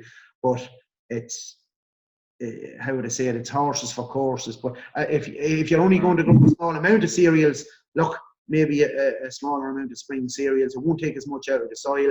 If you need straw, winter barley straw, I think it's always nicer quality straw, and you'll have more of it. So there's all, you know, the old answer to some of these questions is it depends. But without knowing the farm a little bit better on that, but I think going back to whether you're growing winter or spring, if the fields, you know, if you have a little bit of work to do on fertility building and maybe pH balancing, and you know, even drainage or weed control, if there's a lot of problem weeds already existing there that you need to maybe try and get on top of those, you know, you probably need to think about that for a year or two before you, regardless of winter or spring, it won't have much of a difference. But your winter cereals will also have weeds, and it's to try and have mulches maybe gone down in front of those. And I still think Thomas will talk a lot more tomorrow night. He's added a lot more and a lot longer than me, but I still think, you know, if you look at the Rodale research going back 40 odd years, those guys in the States are really driving some serious organic systems. And I think, you know, Sean, I did know, was trying to engage with some of those guys for this year's NOTS conference. Phenomenal systems research coming out of there. It's not just about products and timings and blah blah. It's systems approaches, and you know, they've probably done a lot of work with rotations and cover crops within the rotations to get on top of certain weed pressures. And I think we're only starting to scratch the surface on that one. And you know, that's you know, I'd be convinced with yourself and Alan, look, over time with the right mix of cover crops and cash crops, you'll start to see some of these weeds disappear. And you might see other weeds coming in, but they'll probably be more indicative of where you've moved as a positive in the previous 3 or 4 years with soils. Okay. Thanks for that, Robbie. No worries. Thank you. Thanks very much, Des. Thank you. Okay, I just have a couple more here, Robbie. Mary and Tom Dunn are looking for you mentioned the title of his second book there. Horse Marsh, no. Mineral Nutrition of Higher Plants. Okay, perfect. And then the last one I've got here is back to Alan Jackson. Alan says, I sowed an acre of linseed about 2-3 weeks ago. Some of it is germinating. I watered it with about 6,000 gallons of water last week. It's still extremely dry. Should I stay watering it again, or am I doing more harm than good with compaction? Okay, Alan, you're unmuted now. Thanks. Yeah, so struggling. No, that's a difficult one. All I can tell you is, and you know, we saw some of the best linseed I saw grown was last year in Cooley, and Cooley's dry ground, sandy ground, and actually the last time was in Cooley, which was a couple of weeks ago. Some of the guys were irrigating spring barley there, and definitely, you know, 15-20 mils through a potato rain gun was definitely starting to show a positive change in the soil moisture in the soil. It's a hard one. I know the UK have been doing it for the last number of years, and the reports coming back can be quite mixed. It takes a lot of water to grow tons, and eventually, if it stays dry, it's going to stay dry. it's very hard to keep going out with tankers of water. But if it's a small acreage, Alan, and you can do it, you know, I think. Yeah, I just like linseed. I just see some of it was germinated already, and I'm wondering will that die if I don't water it? But then if I put more water out on it, am I germinating stuff that I'm going to have to keep watering? Should I wait till the rain? The other thing is I have three or 4 acres of hemp, and I watered that as well. But you can see, you know, where the tire marks are, that it definitely is coming up better where I did water it, but where it's compacted a little bit or damaged maybe from traveling on it. I don't know. Yeah, that's a hard one to give an answer to, because it's a lot of people, you know, how would I say it to you? It's personal feeling. I know hemp and flax will, you know, they're probably like flax is a very hardy little plant for its size. See, the problem with the hemp last year is with the drought as well, it just destroyed it. And I re-sowed maybe 3 or 4 acres towards the end of June.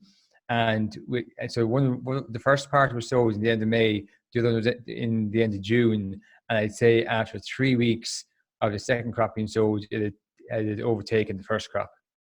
So I think it really needs rain. So the other thing is to forfeit it and wait till it rains and restore it. I'm not sure, but it's only a small acreage. It's only a test. So yeah, I'd say that's the way to go, because I'll tell you, like, look, I've seen fellas drawing slurry tankers of water to spud fields, and to be honest with you, you might as well be throwing biscuits to a bear. There's no point saying different. But it's like, how long is a piece of string? If we don't get moisture in the next, you know, you talk to different people every day. There's rain coming Sunday, there's no rain coming Sunday. There's rain coming in 2 weeks. Somebody's duck farted and shot the cat in cabin, and we're going to get a torrential downpour in the middle of June. I don't, you know, it's so hard to know. And, you know, a lot of it depends on, again, going back to residuals, and I think it's come back to soil structure. I'd like to see some of these fields someday. It's probably worth a while. You know, I think that's something, Sean, we probably need to do, visit a few of these farms that are coming on asking the questions, because, you know,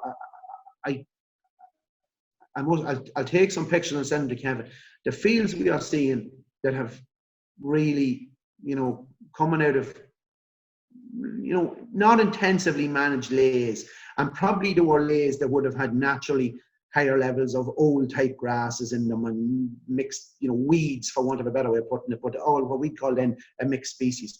And it's phenomenal. It's chalk and cheese between the wheats in that situation and the wheats next door, who are getting far more inputs on time, bigger growers, far more nitrogen, lots of, you know, ag chem, you know, lots of whatever it needs, it's getting. And it's just this humus fraction in soil is fit to do so much for us. Like you can see there, you can see my video there, not my phone there. Just I did take up one little plant there now, and you can actually see, even though the ground was fairly dry, you can see that there is kind of, you know, the soil is stuck to the roots and there is a bit of moisture there. But look, it's I say it needs. I think you'd be surprised with the flax now. You know, it doesn't. It's a hardy wee bugger, and I'm surprised at the hemp last year, and again last year, and again, I know it was heavier soil in Cooley. I would have seen a good bit of hemp in that area. Now Cooley to us is just, it's sand, even though it's not all sand. But hemp actually did well there last year. We probably weren't as dry as 2018, but and I know I'm seeing there's a lot of wheats around us at the moment getting watered. I've seen the first application on them, like I saw that day in Cooley. I haven't really gone back. Well, it's not long enough to get the second and third, but I think even with potatoes, we see this with guys every getting potatoes, like an inch of water, the following day, if it's high enough temperatures, it's pretty much, it's gone. So it's taken at least 3 to 4 inches, I think, in really dry spells to make the soil stay moist, especially in the top 4 to 5 inches. An inch of water is probably something like 17 or 18,000 gallons per acre. So if you're going out with 6 if you're doing sort of 6,000 gallons, you probably, if you're, you know, is that about 6 mil, is it? Well, to me, I think an inch is about 25 mils, and rough figures, I'd allow maybe 17,000 gallons to the acre. Now again, maybe I'm measuring that wrong, but that's the figure I have in my head. So if you're putting out sort of 6,000 gallons with the tanker, look, maybe it's actually worth your while doing a couple of spins. All I can tell you is that the drought of 20. Let's see, Edward put up 24,000 gallons per acre. So yeah, so 1,000 gallons is 1 mil. Yeah, rough. Yeah. But in the drought in '95, I would have saw guys who were irrigating potatoes and they had pipes running across a couple of grass fields here in Louth. He was a lot younger at that stage and had no beard. Sean McGlynn would have been proud to know me that time. But there was actually a few leaks in the pipe, and it was amazing. The grass fields were brown, dry, scorched there. '95, apart from 2018, the last severe drought. And anywhere there was a leak in that water, now God knows how much water was dripping over time, but the grass was 6 inches high, 8 inches high. We underestimate the need for X amount of moisture to grow these crops. It's probably one of the biggest single yield limiting factors around the world. And we talk about things like nitrogen, phosphorus, zinc, manganese, copper, potassium, all these other things, but like water's the big one. And mostly in Ireland we get too much of it. But I definitely think my point here is if you're going with 6,000 gallons to really have any meaningful effect, to me, you'd want to be getting to that 24,000 gallons as Edward said. So I was allowing 18. So even, to me, you won't see much of anything less than an inch of water. Going on our experience with looking at potato fields and even some of the cereals that have been treated in the last year or 2 years. Geez, that'd be 12 tankers per acre. Yeah. Yeah. And that's a lot of hauling, and it's a lot of tramping, and it's a lot of compacting. So, yeah. It's. I've seen some guys do early potatoes on the coast that had no irrigation with tankers, and to be honest with you, eventually they gave up. If you had quite valuable little crops, or the crops that could be quite valuable to you, it's very hard to beat that trick. Some of the trickle irrigation systems, I think, have great roles to play. Even I feel that some of the early potato producers around here should be doing something. What do they know? You just run the little pipe down along the drills. You see a lot of the time when you're spraying it out, if it's on a very hot day, a lot of that just it's really evapotranspirating. It's heading back off. I feel. Yeah. Okay. No worries, Alan. No worries. Thanks very much for that.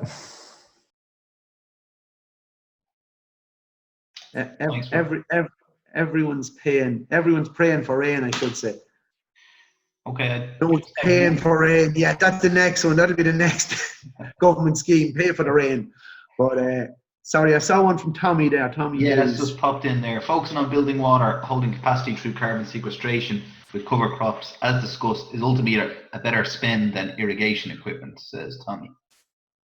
And that's come back. We have to improve these soils and we have to keep working on them, because at the end of the day, like even irrigation's coming under pressure, and it's a bit of a fad, and you'll see a few things in the media, but like the streams are running low. When everyone wants to irrigate, there's pressure on between fisheries and water volumes, and it's probably too valuable a resource to be just spitting up in the air and hoping that it does a good job on. Like it's hard to justify.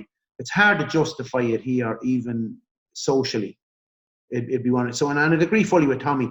That's what I'm saying. Like, there's a big project to be looked at on soils and how we can do this. And we see this with some of the, again, Niall and Brady's another book worth referencing, The Nature and Properties of Soils, and they go into it in decent detail about what 1% organic matter is worth. And like I quote the figures at some of the farm meetings we do, it's pretty much, to me, worth an inch.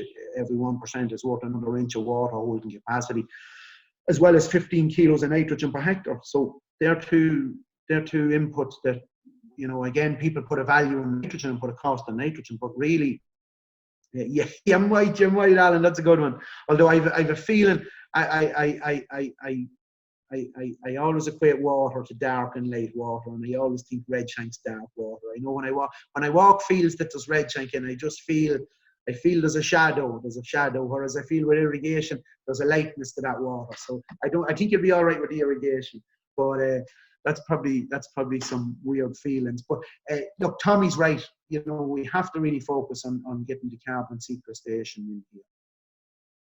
Sorry, I see one more in there from Rob. Is it a good time of year for leaf testing, Robbie? Crops seem to have a really dark, rich colour this year around the country. Possibility of cutting out foliar trace element sprays. Yeah. Look, I'm involved in this business myself, but we always tell farmers they should be testing and just randomly do it because it's farmer empowerment, it's farmer knowledge building. And we'd see it regularly. People are probably spending money on the wrong maybe trace elements or foliar feeds, whereas at least with some sort of leaf or sap analysis, and you can buy little pieces of equipment to test them yourself. You can send them off. There's loads of labs. There's a couple based in Ireland. There's a couple based in the UK. Results can be back within reason from Irish labs within 24 to 48 hours of them receiving them. The UK labs maybe 72 hours. Well, an extra day with postage. And to me, it's just a guiding system. It's a snapshot in time. I would normally recommend guys and gals to pick a crop, pick winter wheat, pick winter barley, take a sample 5-6 times during the year. What have you got to lose? It's amazing the information you'll start to see, and how relevant it is really down to you as a grower working with it and going out and maybe doing a few tests and balancing up, do some trials later on, put some on. So I see a couple of questions in there, morning or evening. I try and take samples in the morning, I'll be honest with you. And they do change at different times. Once the day gets hot and dry, things tend to dry out. Look, to start off, I would say it doesn't really matter. As some people say, don't let perfect get in the way of just being good. I see Alan has up, are they expensive? Look, there's labs in Ireland running them probably from 30 to 70 euro a sample, the same in the UK. Again, I don't see them as a big cost if people are spending a lot of money on either fertilizer or ag-chem or trace elements or foliar feeds. Again, I wouldn't be advocating you do every field across the farm. Just pick a crop and have a look at it. We've got some nice results in Chagas trials, foliar testing grass and matching then foliar feeds forage testing grass, leaf analysis or sap analysis of grass, and then matching foliar feeds to that. I think that's something that we'll see a lot more of moving forward. I still think nitrogen use efficiency in this country to meet some of the new regulations coming down the line and to help farmers farm without these, if the pressure comes to remove derogations, I think foliar feeding the grass is going to be quite a big one. And to me, I don't see it. Look, even if you take a lab that's charging 50 or 70 quid for a sample, if you do 5 of them a year, it's 350 quid, then you have a good handle on where you are. And look, we play with a lot of these foliar analysis type things because it's I call it pooching, but you tend to, you're always looking to learn more and answer more. And even take Alan, I'd say, Alan, go and test that red shank. You'll actually learn a lot from foliar testing your red shank. The other side of it is, from the point of view of that cost, that's a small cost if you're going to spend €1,000 on trace elements. That maybe you're spending 800 euro of that 1,000 on the wrong trace element. We see magnesium as being a big deficiency around the country. Not everywhere do we do trials and get responses, but we'd say that about anything that anyone's doing. We have a couple of interesting trials going at the moment with Chagas on some of these systems. And look, maybe, sometimes the year's different, things like that. But I think, and then when you start to tie that into plant health and nitrogen use efficiency, that's probably the difference. People are leaving it out as a separate entity. If you're going to go down the road of firstly soil analysis and then secondly leaf or forage or sap analysis, you really have to start looking at, well, okay, if my sulfur levels are low and I'm constantly getting disease, there's definitely, you'll find that there will be an interaction in plant health and sulfur, and that's starting to become more, we've had Irish trials come back 10 years in this country on sulfur. Not every, it's not every sulfur does it. Last year the French started to get excited. They started to see sulfur helping with septoria control on wheat.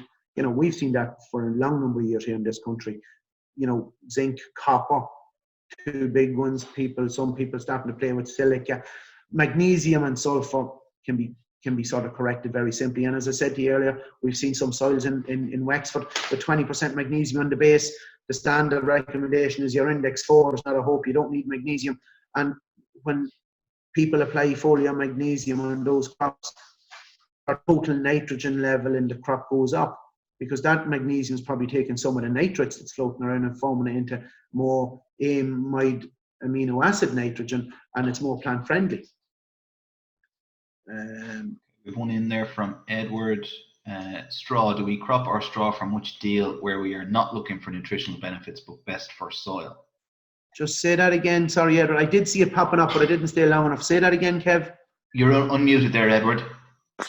Robbie, if we've got a lot of organic manures, yeah, and we're not concerned about using the straw where we're using the farmyards, would we be better to chop it, or would we be better to put it through the farmyard, increase the carbon content of our farmyard manures?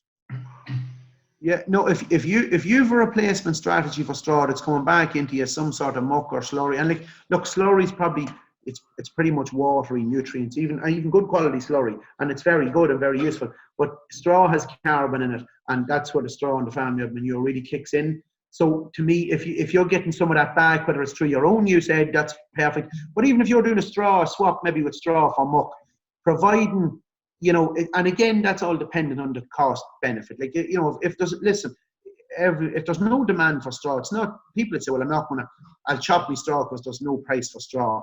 If there's no demand for straw, there's no price for straw. Straw is better off. It's probably better off in the field feeding soil microbiology than it is sitting in a shed waiting for 2 years for somebody to decide they're short of straw. But sometimes that can come into a lot of money. But to me, we can turn, I know with the feedlot I work very closely with, I can turn the straw through that very, very quickly. And it's then getting into that trafficking of the dung spreaders, where we can get the brown food waste into the brown bin waste. We've got digestate and slurry out of my own farmyards from the feedlots. So I'm not looking for the nutrition. So I was trying to work out, do I chop it? And we're also using a lot of horse straw on the cattle bedding already. Yeah. So it's trying to work out that how much more do I chop and things, because I would happily chop the whole piece. I didn't need it. Yeah.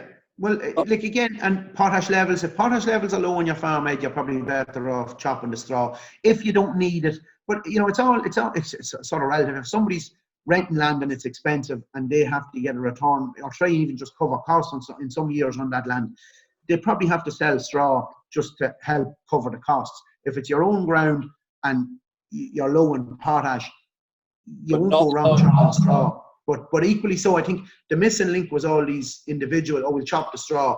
And we'd see examples over the years where there was big residues of straws turned back and plowed back up 3 years later, and it's not breaking down. It's rotting, for want of a better way of putting it. It's not actually, sort of being broken down nicely by soil fungi and bacteria. And that can be a problem. So again, the use of cover crops, or at least something to make sure that the soil is alive, can take that feed in and return it to you as sort of living soil carbon or humus or whatever you want to call it, which is aiding soil structure and soil quality. That's always a winner, Ed. You won't go wrong. But like, if you're getting enough nutrition back in and straw prices are decent, there's nothing wrong with, taking profit on straw from that point of view. We're not even profit here now. We're just looking at pure trafficking of fields from bales. It's that, and then you've got your dung spreaders back in. It's just looking at it from that, where I treat my straw on the place, and this is down to looking at more how much do I chop to keep and how much do I keep in house for that year for the feed lot. Yeah. Well, if you're chopping your straw most years, you'll only need a light dressing of any organic manure coming into the farm, Ed, because you're pretty much replacing a lot of the potash offtake, which is the big driver of straw removal, and the big reason why when you remove straw that somebody has to put back organics. And I think, look, it's all a choice. We see people who apply organics, and a lot of organics, and put a lot of machinery over ground, But because they'll choose the right time, they may have storage investments that they can pick their time when they're going to apply some of these products. They can pick better times, and that doesn't happen every year. But definitely, if you overdo that and doing it at the wrong time of the year with the wrong weather conditions, you don't be long about really messing up soil structure, and it takes a lot of money and it takes a lot of time to come back at that unless you're willing to invest in cover crops and that. So I see it as part of a big picture. And like on the little home farm here at home, we try and chop the straw pretty much as often as we can. We still try and apply some organic manures, depends on the farm, and we're growing some cover crops. And only a small farm, so it's and I'm not out renting, a couple of farms next door, maybe at big money. So there's the same pressure's not on me to sell the straw. And I just think, look, for me, it's chopping straw. To me, allows me, if I want to get in with a cover crop reasonably quickly, I can. If there's straw on the ground and I'm waiting on a guy with a baler, and then it has to be moved around. Sometimes the moving of the straw around and the lorries coming in can do more damage than the guy coming in with the spreader with the manure. It just depends on weather and depends on the guys on the machine. So I think, look, what I say at the end is, we'll generally bale no matter what the straw condition is, because we can turn out, if we're doing a straw from muck deal, we can turn out 200 bales baled and used in 24 hours. So we just bale behind the combine and don't worry about condition. I don't like that term, Ed. Don't worry about condition. that's precisely the. Yeah. But no, I think what I'd suggest to you, Ed, is definitely what I'd say to you is pick a couple of fields this year, chop them, no matter what price the straw is, because I know something of your home situation. Pick one field, pick two fields, chop the straw, do it for 3 or 4 years. But as well as chopping it, try and get in, especially try and get in then with something that's creating a living soil that'll actually start to incorporate that straw, or a big rooting winter cereal crop that'll actually work it and work it over the winter. And look, compare and contrast. I know you're getting a lot of muck in down there, and that's sometimes actually an excess is worse than a deficiency. And just be careful. But trafficability is a big one as well. Compaction is a big one. That's what worries me, is the compaction issue. Yeah. Well, definitely watch your while, Ed. If you've built up those soils over the last few years, probably watch your while chopping straw for a few years and just see how you get on. I think you'll see a little bounce going back in soils, especially if it's chopped. You can cut a little bit higher, leave a decent stubble, chop the straw, and hopefully it's spread fairly accurately, and start to look at maybe getting in with a couple of quick cover crops, even short-term cover crops before winter barley or winter wheat. I know that doesn't always suit your neck of the woods with climate, but it's worth looking at that, or even a cover crop that'll get you into a cheap enough but a good, vibrant cover crop that'll get you into a spring cereal. I think you'll see benefits to that, No, where we have found that, and that is an interesting challenge. Being a bit further north is the windows.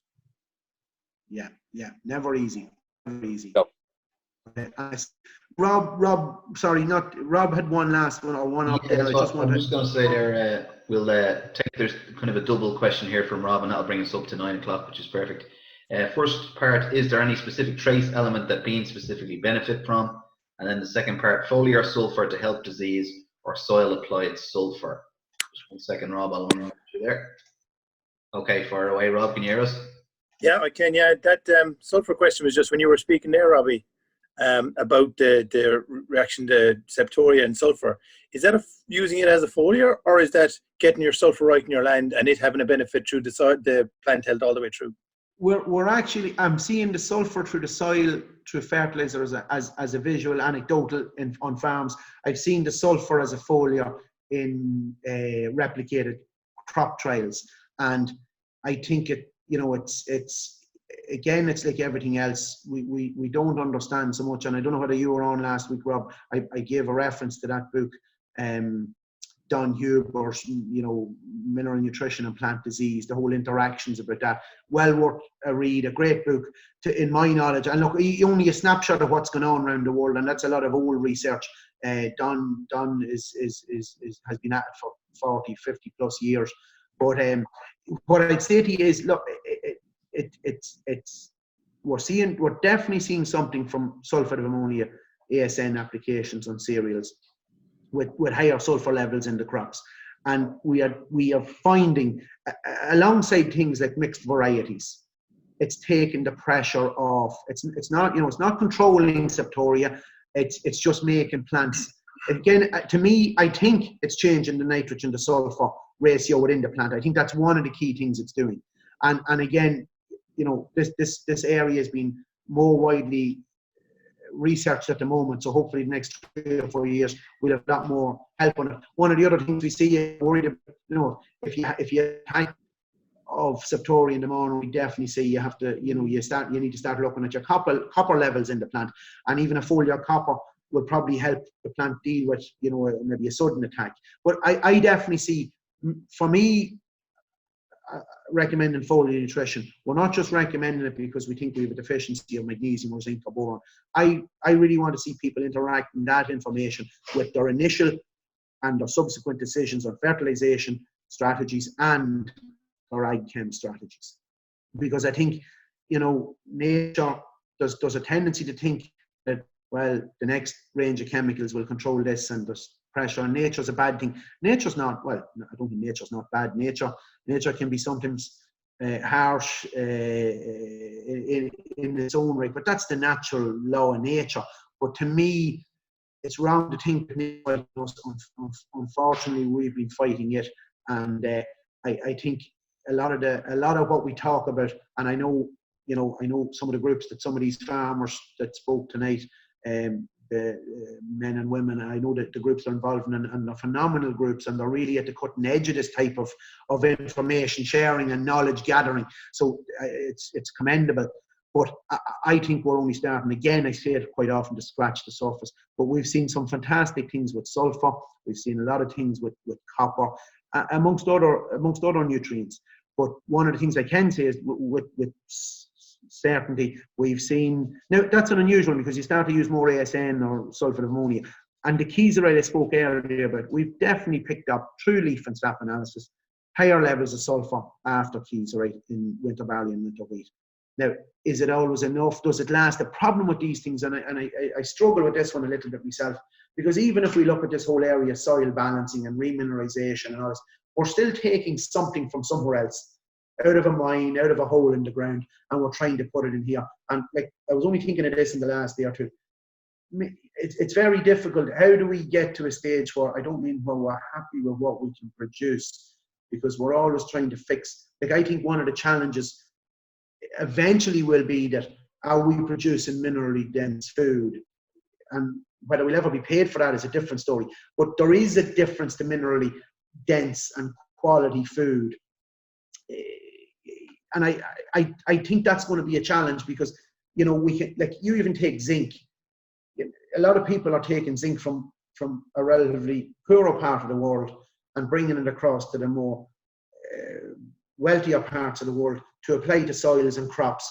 And I don't know where that's all going to go ahead. And I think that's one of the big strengths in maybe this area of using soils and plants together to maybe just generate enough of these things. There's a lot of these things in the ground, and Ned alluded to it earlier, or maybe it was Pat, sorry, I forget, one of the O'Briens mentioned about the fact that pH went up. So there's a lot of stuff in soil. We've tested a lot of totals over the years.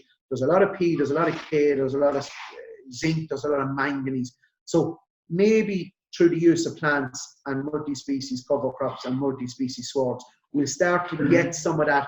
And providing you're not exporting a lot of it, and that's the beauty of animals that don't tend to, cereals does tend to export a lot of things. Animals don't, to a large degree. The one thing I suppose with animals is a lot of how would I say it to you? A lot of water. And I think that's going to be the big driver in the next 5 years in this country. We have to go back to Tommy Hughes's comment. We're going to have to waterproof these. So we have to drive, like we would have been advising potato farmers for years to use either magnesium in the fertilizer, preferably down the spout where the roots can pick it up, or through the leaf, or, you know. And we've been telling them this is actually water management, because if you study some of the basics, and again go back to the Don Hubers of the world and go back to the Niall and Brady's, the Nature and Property of Soils, you know, if you look at that chlorophyll molecule, there's one big lump of magnesium in the middle there. It pulls in 4 parts of nitrogen, and around that nitrogen it's pulling in 24 parts of water. So we use magnesium to make sure we can try and keep water in these crops. And I only made this comment on a WhatsApp group today. We've seen some anecdotal trial results on farm that where farmers used magnesium and sulfur and a couple of foliars. When we tested for total nitrogen in the subsequent leaf analysis, the nitrogen levels had gone up on the sections of the fields that got magnesium and sulfur, and no further nitrogen. So we think the elements more efficiently, Robbie. It's sort of a more efficient system when you start balancing. Yeah. Can I ask you what's a normal amount of sulfur in your view, say on a winter wheat or winter barley crop? Because there's a bit of an argument here, traditional amounts in traditional systems and maybe reducing nitrogen when you start getting sulfur right. What's a reasonable amount in your part of the world? Oh, the lads are putting out 50, 60, 70, 80 units through ASN sulfate of ammonia. But kieserite itself, a lot of sulfur. You know, you put out 2 bags of kieserite, you have a lot of sulfur going out there. A lot more, like people think nitrogen, 26%, 27% nitrogen, 2 or 3% sulfur. That's not a lot of sulfur. And in 9 times out of 10, depends on the formulation, you could pretty much have elemental sulfur that would take a long time to work in the soil. You could have, it could be in there as any type of a nitrogen plus sulfur component. And it's better than nothing. And some of the complex, the CCF type materials probably, you know, have a role to play, because the nitrogen sulfur ratio thing is there a long time. But I think what I'm seeing, Rob, more so is that, and this is the old one, and again it's going back to these, we're looking at nitrogen in the wrong way. And I know Thomas tomorrow night's going to, you know, he's definitely a very genuine organic grower, and you have a lot more information than me on this type of thing. But I think we're using way too much, in some ways, nitrogen at the wrong times, and probably not enough at the right times in conventional growing. And I think we're going to have to start to slow this nitrogen down. And the only other way around that is, and we see this with some growers who use a lot of nitrogen, you could argue the case that, you know, because every system is free choice is free choice. But if a guy's going to say put out 200 units of nitrogen, he'd probably still do okay, providing he's making sure he's balancing his magnesium, his sulfur, and his manganese, and his iron, and his cobalt, and his molybdenum.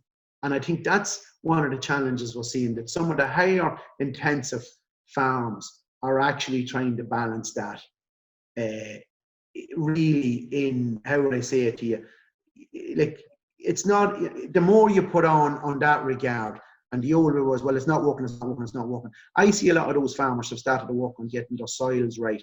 They're growing a few cover crops, maybe not every year. They're definitely putting organics into the system. So now they're actually starting to see that the guys who aren't doing that are seeing soils degrade over time. The guys who are starting to address that soil health issue, you know, and some of these guys are big progressive farmers. Some of them are actually organic farmers, some of them are in the middle. And there's a wide, you know, there's definitely all of God's creatures have a place in the choir as far as I'm concerned.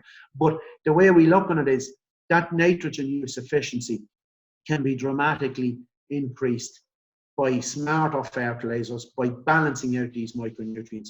And when you start to do that, disease pressure genuinely starts to go down. And I think we have a responsibility as advisors or agronomists and farmers to actually start to understand that whole interactive process more. But I think one of the things... Thanks, Robbie. I've taken it up enough. I'll give somebody else a chance. But I would just want to see about that last bit, on the beans. Is there anything specific that beans kind of love? Because, you know, the beans seem to be all right now, but I was just going to maybe a touch of manganese or something like that, or generally just healthy beans, good soil, lots of muck. Is that enough? Well, a couple of things there. One, they love water. And that, and maybe not in Cork, but that's in short supply. Look, you'll hear lots of anecdotal evidence about beans and molybdenum and cobalt and things like that. And yes, look, that's all relevant, and you'll see studies done on nodulation and that. There's some specific bean foliars or bean fertilizers that are there. We've seen lads putting calcium down the spout and maybe getting responses. But what we definitely see, what I'd suggest is, it's well worth your while going out taking a leaf sample of a bean, because you could discover, like, you can try and fix everything and it can cost a lot of money.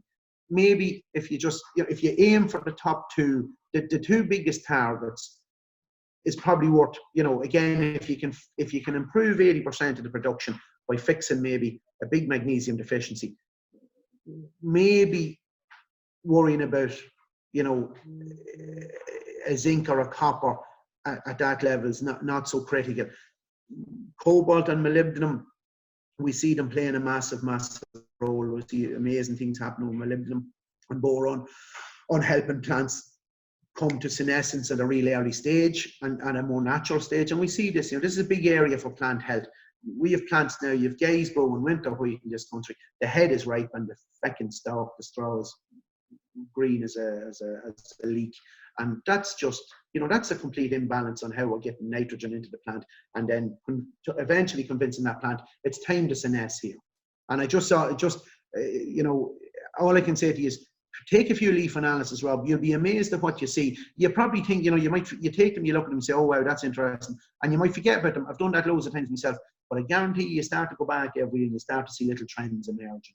And like, as we often say it, and it's an interesting one, boron, rape gets loads of boron in the country and it needs boron. I've yet to test a sample of rape and see low boron. And one of the most famous researchers at the moment in the world on nutrition is Ishmael Chakmak. I mention him quite a lot in some of the meetings I do because he was good friends with a great friend of mine in England, Neil Fuller.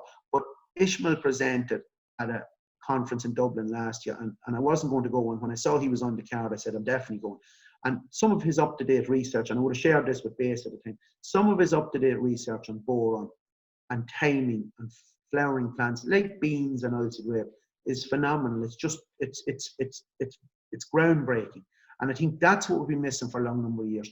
Nobody's really researching these things because there's not a lot of profit in them compared to, whether it's big shiny tractors or big massive amounts of tons of fertilizer. And it's sometimes just a volumes game that, okay, there's so little rape being grown and so little beans being grown, nobody really cares. How do you spell that, Robbie? The Chakmak? Ishmael Chakmak? How do you spell that? Yeah. Chakmak.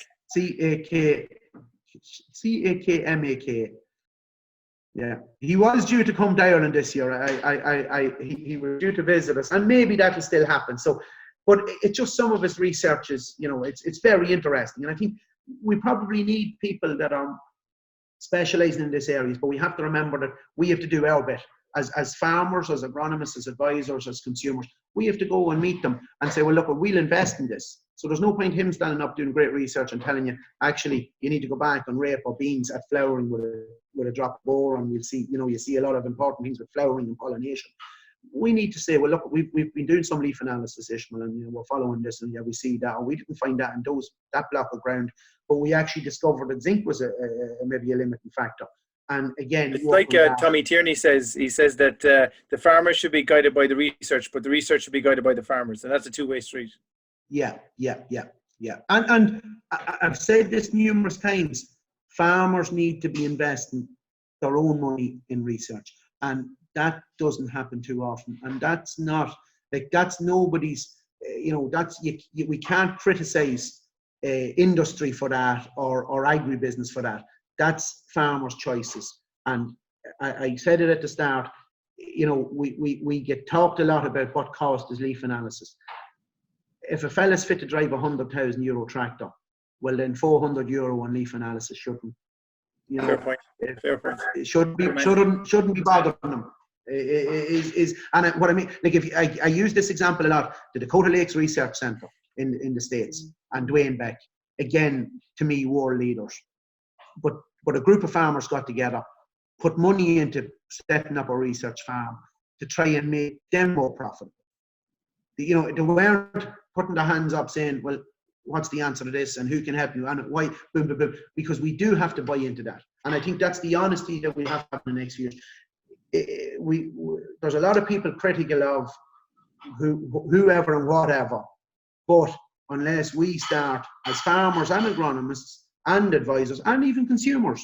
So a lot of consumers want healthier food or more sustainable food, but actually, really, when you boil it down, and farmers need to connect with these consumers and educate them more about what's really happening on farms. At the moment, that job has pretty much been left to the supermarkets who pump out a lot of advertising every week, be it in newsletters or magazines or that. So that's that's another night for Sean McGlynn and co. But no, do a few leaf analysis, Rob. Definitely we've seen some positives to bean-specific foliars and bean-specific fertilizers. But to be honest with you, I haven't done enough solid research to give you real strong advice on that, but we've seen some good brilliant positives. Thanks a million. No worries. was there one more that I think Richard Fortune put up one, and I'll finish with this one. It's very interesting because one of the first members that asked the question, and it was great questions tonight. I think the last night we were on, Sean McGlynn was asking all the questions, and that's right. The last thing Richard put up a point about getting great results from the sulfate of ammonia on the grass. We see that regularly, big sulfur responses, but actually the old guys in the States, and Gary Zimmer would say this regularly, and Neil Kinsey would have called sulfate of ammonia, or ASN, they'd nearly call it 40 or 48 nitrogen, because instead of saying it's only 20 or 24% nitrogen, 21% nitrogen, they'd add the nitrogen and sulfur together and say it's that. It's actually 46 or it's 38, whatever it is. Again, I have a bad head, but I keep forgetting these things. But my point is, they actually allowed that the ASN, or the sulfate of ammonia, was actually the equivalent of putting out the same amount in units of nitrogen fully. The difference to us is we're now starting to invest in nitrogen to sulfur ratio correction, and that's far healthier than putting out. So if we're getting the same grass response, we're now getting healthier grass. And whether that's grass or cereals, if it's healthier cereals, it may not even be a reduction in ag chem for a conventional farmer, but it probably means in a high risk year, he's maybe protecting himself better from resistant diseases developing, or in a really targeted grower approach, he's probably spending his spend on ag chem at the right time, using, you look at some of these decision support systems coming, especially out of one particular outfit in the UK at the minute, a government research agency, and they're phenomenal. So basically timing of ag chem in specific areas is getting far better, and that's just the ag chem, the conventional guys. In organics, I think one of the things will be sort of nutrient density and showing healthier crops, putting more exudates back into that soil and making organics a better thing. But I think for any of the organic growers here, they should definitely look up the Rodale Institute. I think it's well worthwhile. I find them one of the better outfits across the world. And I know hopefully, Sean, if someone's speaking, and if we're not this year, we'll be definitely on screens. And I had something on them the last time I was over. I was in with them once myself, but they have a brochure there somewhere. I did pick it up, but it's a long-running trial on organic versus conventional systems, and they do come in for some criticism because they are, they're strong in the organic sense, but they've really put their shoulder to the wheel in trying to not justify organic farming, but justify organic farming techniques that actually empowers farmers and makes farmers more profitable. So that has to be a good thing for all sectors. If you look at the latest news mail shots out of the EU, they want to reduce the chemical usage around Europe, and that's all stemming from human health and water quality and soil quality. Like, there's bigger things going on than we're hearing about. But I think, whether we're truly fully organic or we're in the middle or very heavy conventional, I can see far more heavy conventional farmers coming into a middle ground, probably, and doing a very good job, than maybe lots and lots more going to organic. Organic is a very hard discipline to get on top of, and tomorrow night we'll hear a lot more about that, and we'll get plenty of crack out of Thomas Foodie. That's all I know. But anyway, so I suppose we maybe we should wrap with that. If there's any more questions, I'm happy. Again, send an email, or if Kevin follows up with a few emails.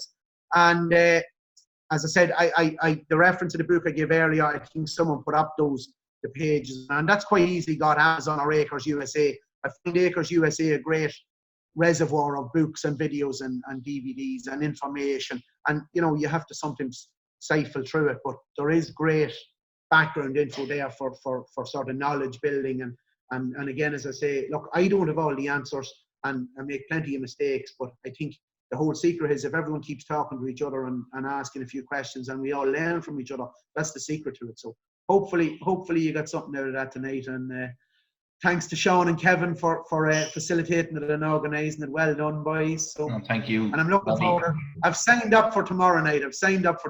Well, I was going to do a bit of plugging for Thomas Foodie tomorrow, but you've done it all for me, so thanks very much for that. The real experts coming tomorrow night, folks. The real experts. So I just want to thank everyone for putting in questions, and if anyone does have any questions for Robbie's next session or for Thomas Foodie tomorrow, just email them in to us. And Sean just wants to do a quick wrap up there. So far away there, Sean. No, thanks. I think everybody said actually what I was going to say. So I'm just going to say thanks, and Robbie's coming on. But also, I suppose, if people felt there was somebody else that they wanted to hear from, we might be able to get them in terms of tillage or whatever. We are looking at some other people as well in the plant world. And also, I suppose, as things start to relax back, we are looking at going at the biological farm walks. Now, probably the first one or two of them, what we're looking at, the idea is actually filming them and having an interactive system as going with that, just to see how it goes.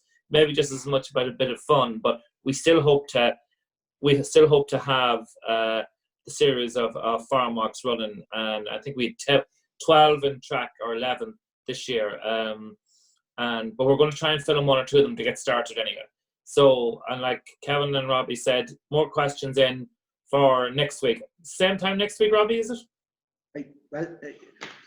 I'd like you to try someone else, Sean McGlynn. I think diversity. I promote a lot of diversity. So, but if that's running, that's fine. Find me a replacement. Oh yeah, there'll be no problem there. Can I say one last thing? And I just it came up a lot tonight. There's two great groups that I'm involved with. I know there's a lot of good groups in the country, but there's two great groups, and I'm involved with them at different levels in different ways. One is the base group, and one is Danu. And some great questions there tonight from farmer members of both those groups. And I think it's just, they're not long on the go, a couple of years.